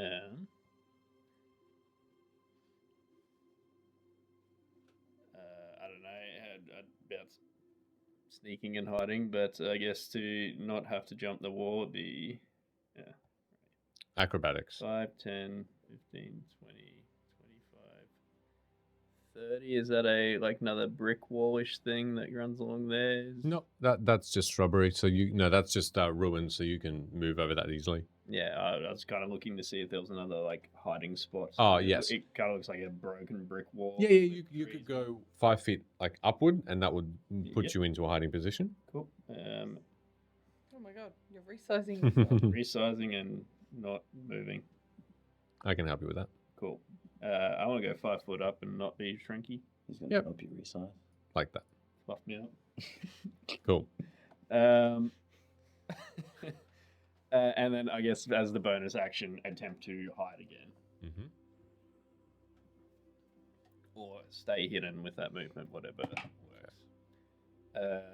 With a 27. Okay. Wasn't it 26 last time? It was. Damn you. All right. So, as you hide, it is then Ivor's turn. You got fireball or something, bro? Yeah, pretty much. That's what I'm going to do. I got people up. Pretty much all I got currently. Because I'm 65 feet away from those 2 there. So I can't get up there with a dash. So I will. What are you trying to do? What are you trying to cast? What I'm trying. I will move. No, I can't do it without 60 feet of movement. I can't do it. So I'll move to here as a bonus action with my dash. Mm-hmm. And then I will cast. Can you believe it? Fireball. Hey. Someone has Bolt. Bolt. Bolt. has Yeah, been bolt. playing Baldur's Bolt Gate. of fire. Boo! 2 very different spells. 2 very different spells. On at who? Sorry. At the same old ranger that I've been trying to hit. Yeah. this Okay. whole time. All right. Cool. Hey! 4. No, misses. No, sorry. 4. Bruh. Dirty 20. Yeah, hits. Nice. 1d10.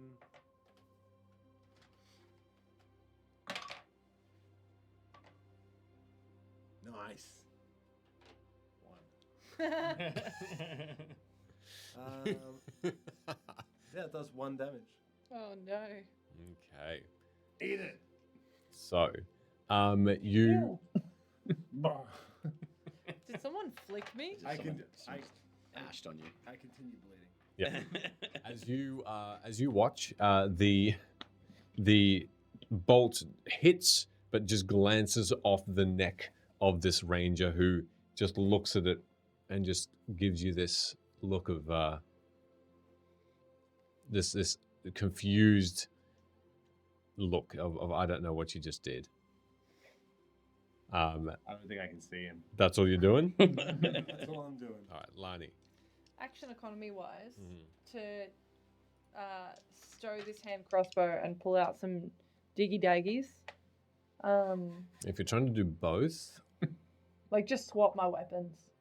you could drop your crossbow as a bonus action and take out your weapons, and that'll be a bonus. Not put it in a holster. Yeah, that's probably just about as good. Yeah, you're pretty proficient with it. Yeah, that can be bonus if you Bonus action? Okay. Yeah, sure. Just because no point. Yep. Point blank shooting this guy. So I'm going to take out a dagger. Mm-hmm. I'm just going to attempt to just drive it upwards, like straight through his jaw. Mm-hmm. That is a 24 to Yes. hit. Yes. Look, the damage isn't as good, but the to hit is much higher. The tequila is high. Yeah. That'll be 6 points of 6 damage. points. All for right. him. He uses one of his hand axes to ricochet to parry the blade just to the corner of his jaw, and you strike bone and you twist it, and it does come out a little bit the other side of his cheek, and he just winces in pain a little, but it's not it's only a glancing blow still. Cool. So that's all you're doing? Mm-hmm. All right. Did you roll with advantage as well? I did not. You gonna do that just in case? Sure. Nope. All right. So you would take that out of the roll. Yeah. All right. From just behind you, Ivor, you hear Lila walk Oh my up, God, she lives. and she's stumbling past, and she speaks quite clearly at you. She doesn't really care who he is, and she says, "You think that was a firebolt?" And you feel heat behind you, as like a catapult, this massive ball of flame shoots over the top of you, lands in just enough away from you that you're not affected by the damage, but a massive fireball explodes around this magic user and his ally. They're gonna have to make a couple of dex saving throws. So I think you meant death saving throws? Yeah, please. They both fail, so that's 8d6 points of damage to each Oh of them. my God. Nice.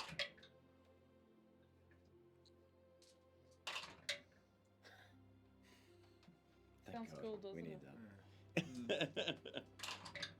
I'll have to take that away. I'll just roll them again.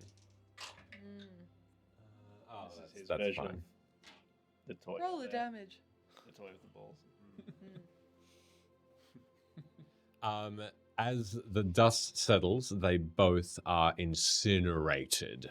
Uh-oh. Just That's- one guy left. 36 points of fire damage to each of them, out of a possible 48. It was a big dice roll, and It they smell are good? burnt. They smell horrible, like Smells like victory. rotting, burning meat. Talking is a free action, hey? Yes, it is. I'm going to shout out to everyone. It's only this guy left. Don't kill him. Let's question him. Hey, that's exactly what I was going to think into his head. Oh man, we got to question the psycho one.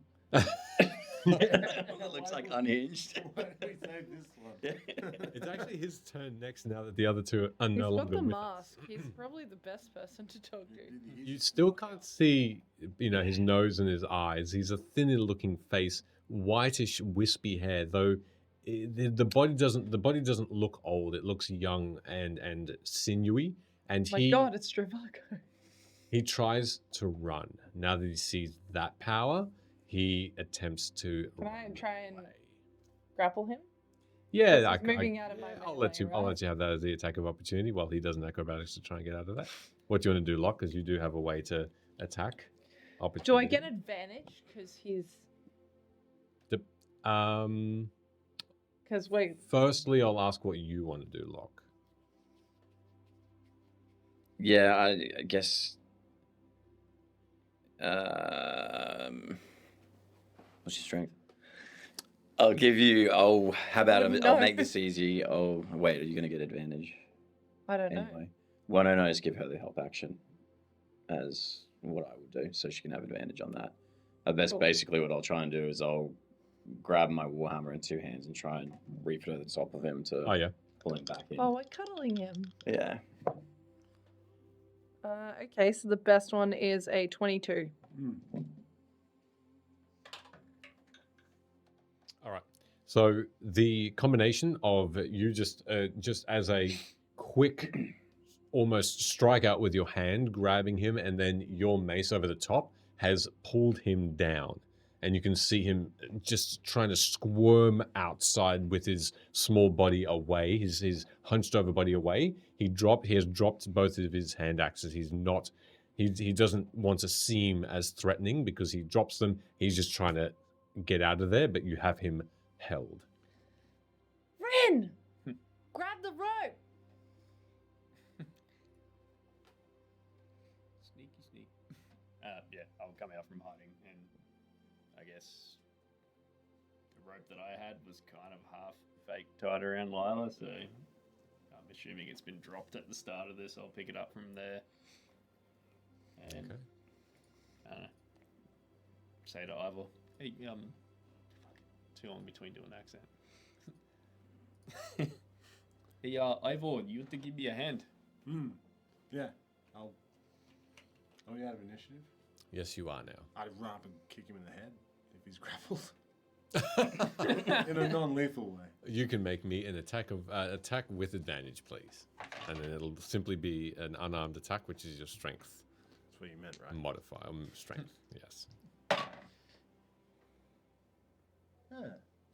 17 hits. So you kick him square in the chest, and you hear small bones crack as his clavicle seems to be broken. Okay, I was thinking more maybe like you tie him up and I'll give you a hand. Oh. Sorry, man. No, don't apologize. He's a dick. He needed that. Actually, I'm just gonna. I look down at the two arrows sticking out of my chest. I'm gonna sit down for a second. Then I sit down for a second. Alright, I guess I'll just do it. Probably half-assed because I'm not getting a hand or anything. Well, I'm holding him down. Yeah, So. that's why I asked him. Yeah. Hey, Lila, you look pretty smart. Do you know how to tie knots? Haven't been much of a sailor in my days, but I can try. Yeah, I'll give you a hand. I think I'm dying. Shouldn't your friends get assistance first? Well, the postman seems to forget that he's supposed to work through like rain, hail, and snow, and arrows. Can someone please tie this person up quickly so I can take a seat too?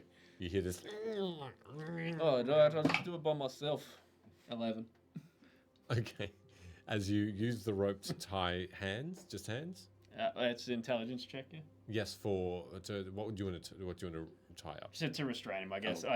Probably ankles to begin with. To Yep. So you As tie. I see you doing that, I'll give you guidance because I'm in close proximity.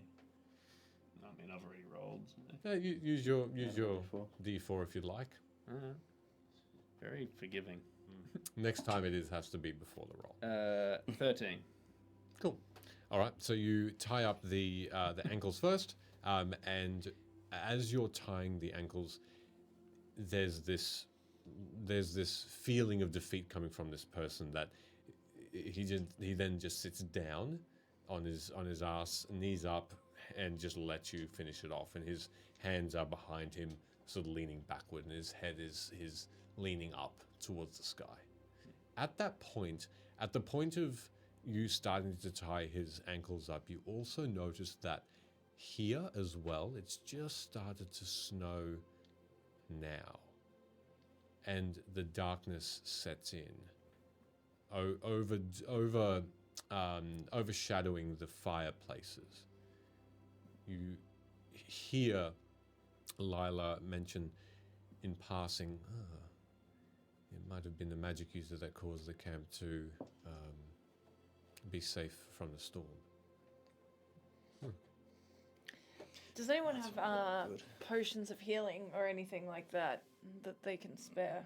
Because I have a couple, and she pulls out two small vials of this liquid. It looks like it's a golden sheen, a golden clear, sort of mixed together. I'll take one, and who else needs healing? Me. I'll walk up to you and put my hand on your shoulder. All I can offer you is comfort. And shove him to take the potion. Appreciate I'll it. give you the potion, and then I'll be like, you just hold me up for a second. Can you just hold onto my shoulder like this? Yeah, I'll do that. As And she then requests. as he does, I'm gonna put my hand on the bolt that's in my shoulder. I'm gonna take the cork out with my teeth, spit it on the ground with all this blood, drink it, and pull it out at the same time. All right. You take an extra 3 points of piercing damage as Yeah. the bolts are removed. I like forcefully, waver as if I'm gonna and then hit the deck. it's 2d4 plus 4. Sorry, no, 2d4 plus 2 points of healing. Yeah, I like, for a moment, go super pale, like I'm going to pass out. And then 2d4 plus 2, you say? How good, I just rolled 2 ones. I'm straight back up to where I was. She looks at you in the as No you healing. are, and she You don't feel any different. says, Nope. Lila says, should we go back to the town and see to your wounds? Most definitely. Take me to a healer. Is this a bolt that I can use in my crossbow? It's undamaged, and it's about the same size. Yeah, cool. Straight back in. Bloodied with your own blood, it goes back into your quiver. Yeah. What do I roll for that health potion? 2d4 plus 2.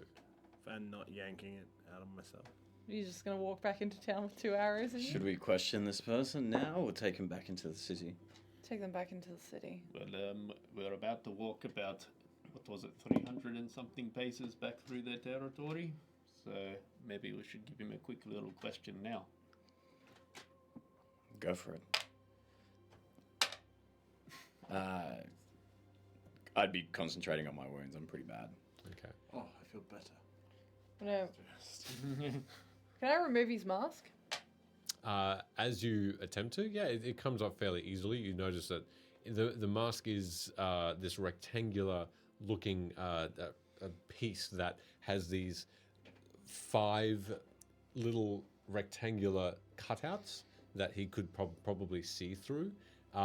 The metal then goes around his nose and around his mouth into this spike on either end. It's a menacing looking mask. It's weathered. It has little notches in it, like someone has attacked his face with weapons in the past. He just continued to use it, though no particular dents that wouldn't allow him to use it. And it's pretty ingenious the way the way the mask opens is sort of upright, and so there seems to be this quite thick-looking circlet with a mechanism that allows it to bend up and down, protecting his face from fairly light blows. Cool. It's not supposed to be a full helm protection, but because his head is completely exposed as well, it's that wispy white. As you lift the mask up, you see before you this a weathered face, one that's probably an older looking face than his actual age. From his face, he looks probably in his early 50s. The weathered look, wrinkles, moles, a scar or two across his cheek and chin. You can see a bit of stubble of white as well, though his body, his upper body, looks to be maybe 20s. There's a very stark contrast. He looks like he keeps in shape, but he might be older than he looks. God, it's fucking Robert De Niro. And there's one particular aspect that you find a bit startling. One of his eyes is a green, a deep green, almost hazel. The other eye is this white.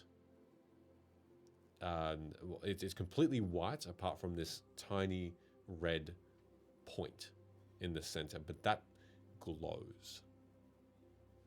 Go to It's a D10. D100. Do you know who Devere, our kid, is? Okay. Arcade. Silence as he looks toward you. In his eyes look panicked. Hold a dagger to his throat. Answer. My friend.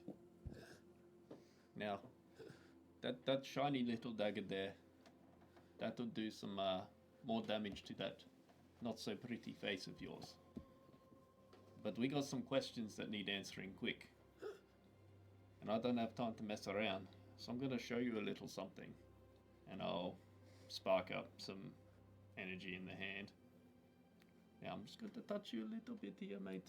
And I'll, nice, non-lethal, just small cut as if a dagger was going to cut the surface of the skin and make him think that pain was real. Kind of slap him in the face a bit. Hey, snap out of it. Now look at your arm. He's very tense, and as he just uses his eyes, he doesn't move. He just looks down at his arm. Now you see that? You felt that, didn't you? But there's no wound there. So I can make you feel a lot of pain, but your body won't let it stop if you don't answer the questions and make me believe that what you're telling me is the truth. Just for the purposes of the scene, you have the dagger up against his throat. Correct? The dagger. Mm-hmm. You've got you're quite close to him. What are you two? Where are you two? I'd be probably sitting They're down. looking there. Sitting 5 Yeah, feet away. sitting. Oh, while they question him, I'm gonna go check the body of whom I was assuming is the ringleader. Yep. And to, I don't know, find if there's any writs or anything Okay. about maybe where they would take the people, or if there's anything on him about Morty or All right. Cool. anything Make that would an incriminate him. check. Yeah. Right. Lila is not with you directly as well, and as he's tense as this prisoner of yours is considering his options.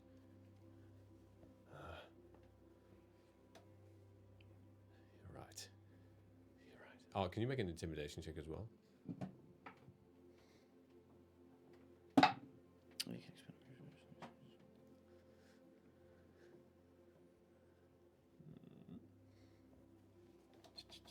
That is an 18. Okay. No. No, you're right. I don't want this to continue. I want this.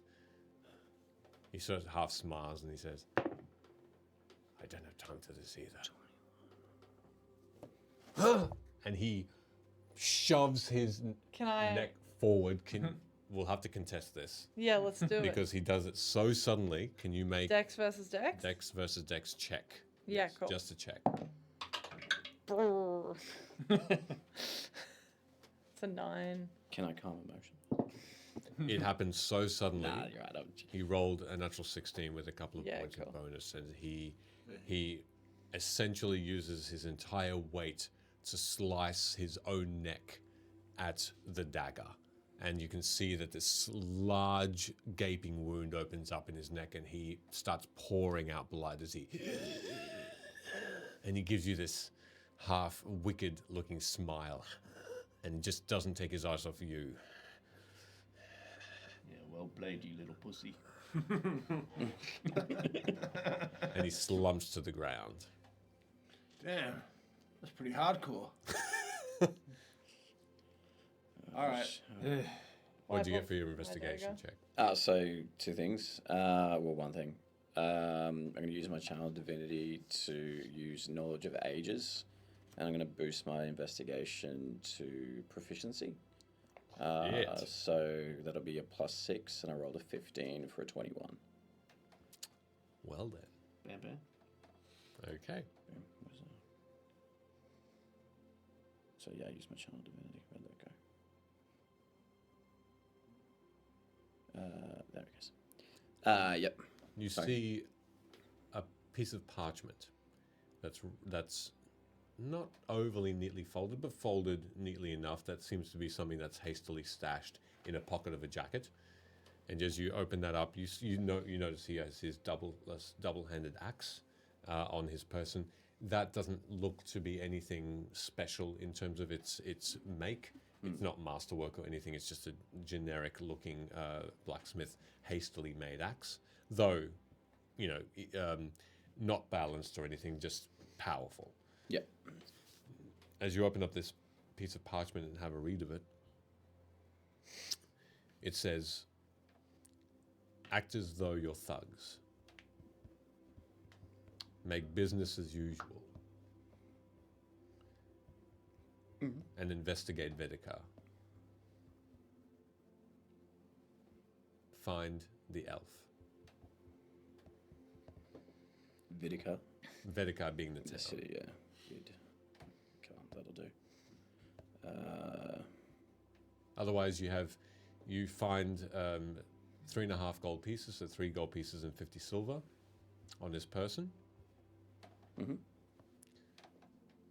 Did he have the 550 gold on him? Nope. And I guess on the scroll, is there a signature or anything, any marking of initial or anything that I might be able to find that I could trace that back to somebody? As you turn the parchment over, there is an emblem on it. It looks like a waxed seal, in fact. So it was a folded up piece of parchment, but it was folded the other way before, so you initially didn't see it. The seal is of an open mouth. This mouth is of a very lipstick laden mouth with no teeth, but this and no tongue either. And you can see within the mouth there seems to be a dagger, this thin dagger pointing downward. Have I seen that symbol anywhere else? History check. Can I get it on that if I see him filling the letter? Yeah. If you want to get a bit closer and have a look. Gross. While they're doing this, I'm just going to wipe off my dagger, Hey. sheath it, and try and find any crossbow bolts that Okay. I can reuse. Okay. Nat 20. Hey, Jeez. how'd you got that? I got an 11. 11. Okay. Yeah. You haven't seen You're this a postie. particular Makes mark. sense. No, I rolled a 7 when I moved it. You haven't seen this mark before, no. Yeah. Ivor, the only place you've really seen this emblem before is a similar looking wax seal that you've been given in a letter, an unread letter, a little while ago. The location of it was, the person giving you the letter was in near Korth. Now that you remember, but they didn't specifically say who they were. They just wanted the letter delivered to one of the outposts at the border between Talenta Plains and Karnath in the south.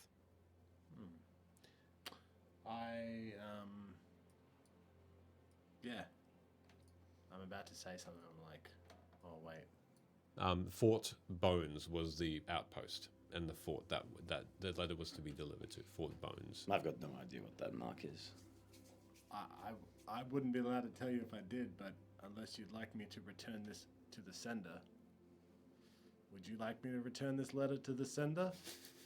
Well, if it gets us closer to finding Morty, yeah. Then yeah, okay, yeah.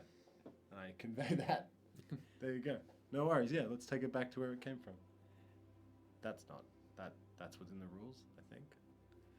Do you know where it came from, or does your little hat tell you? No, I've just delivered a letter like this somewhere before.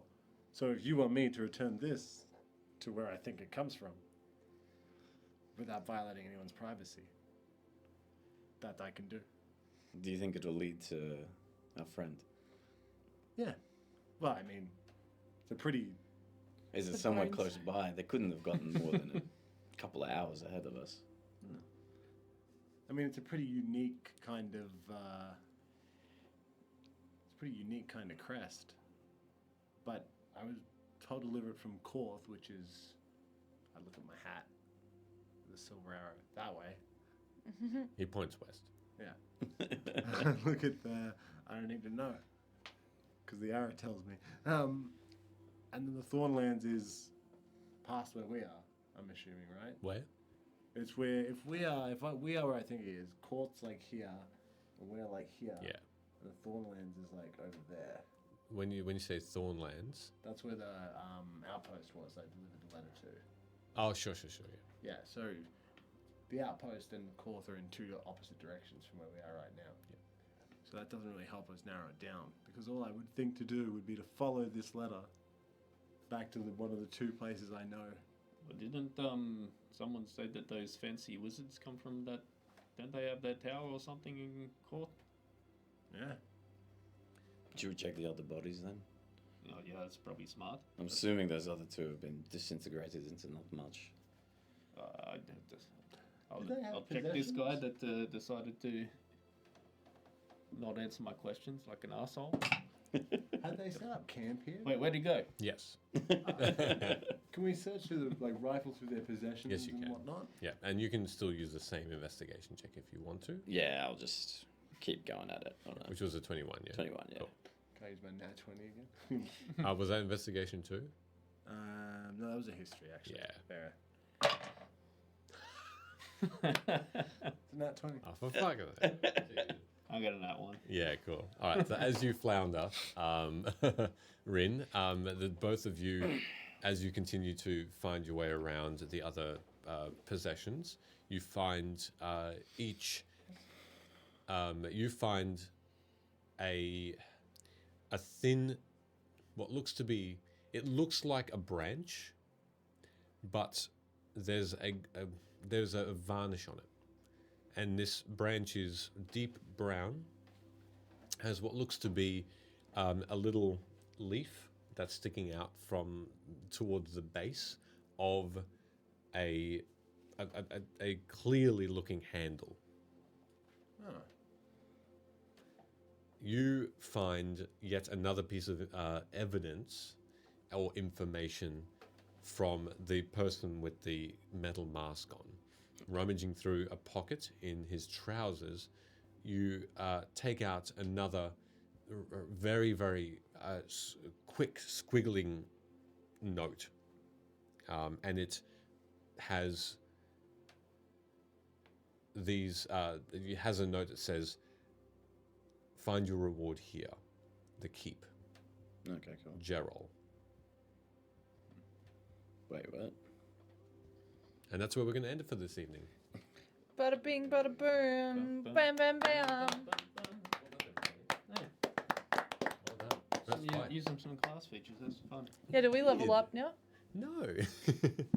Why? I We know, had our I first know. fight. I know you did. Look, I should reward that with your survival. So yeah, you all Man, survived. I was so spent on Yeah. spell slots when we started that. I ended with 5 Already, HP. of course, yeah. Yeah. 5. Oh, Yeah. 5 whole HP. That's a lot of HP.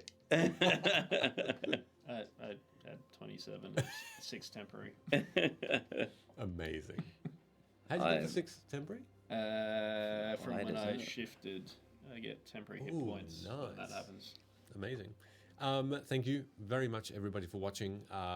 If you didn't, if you missed it and you didn't see my spamming of it, we now have merch. Head into our merch in the fourth wall, and you'll find some awesome starter shirts that you yourself can get your hands on that represent our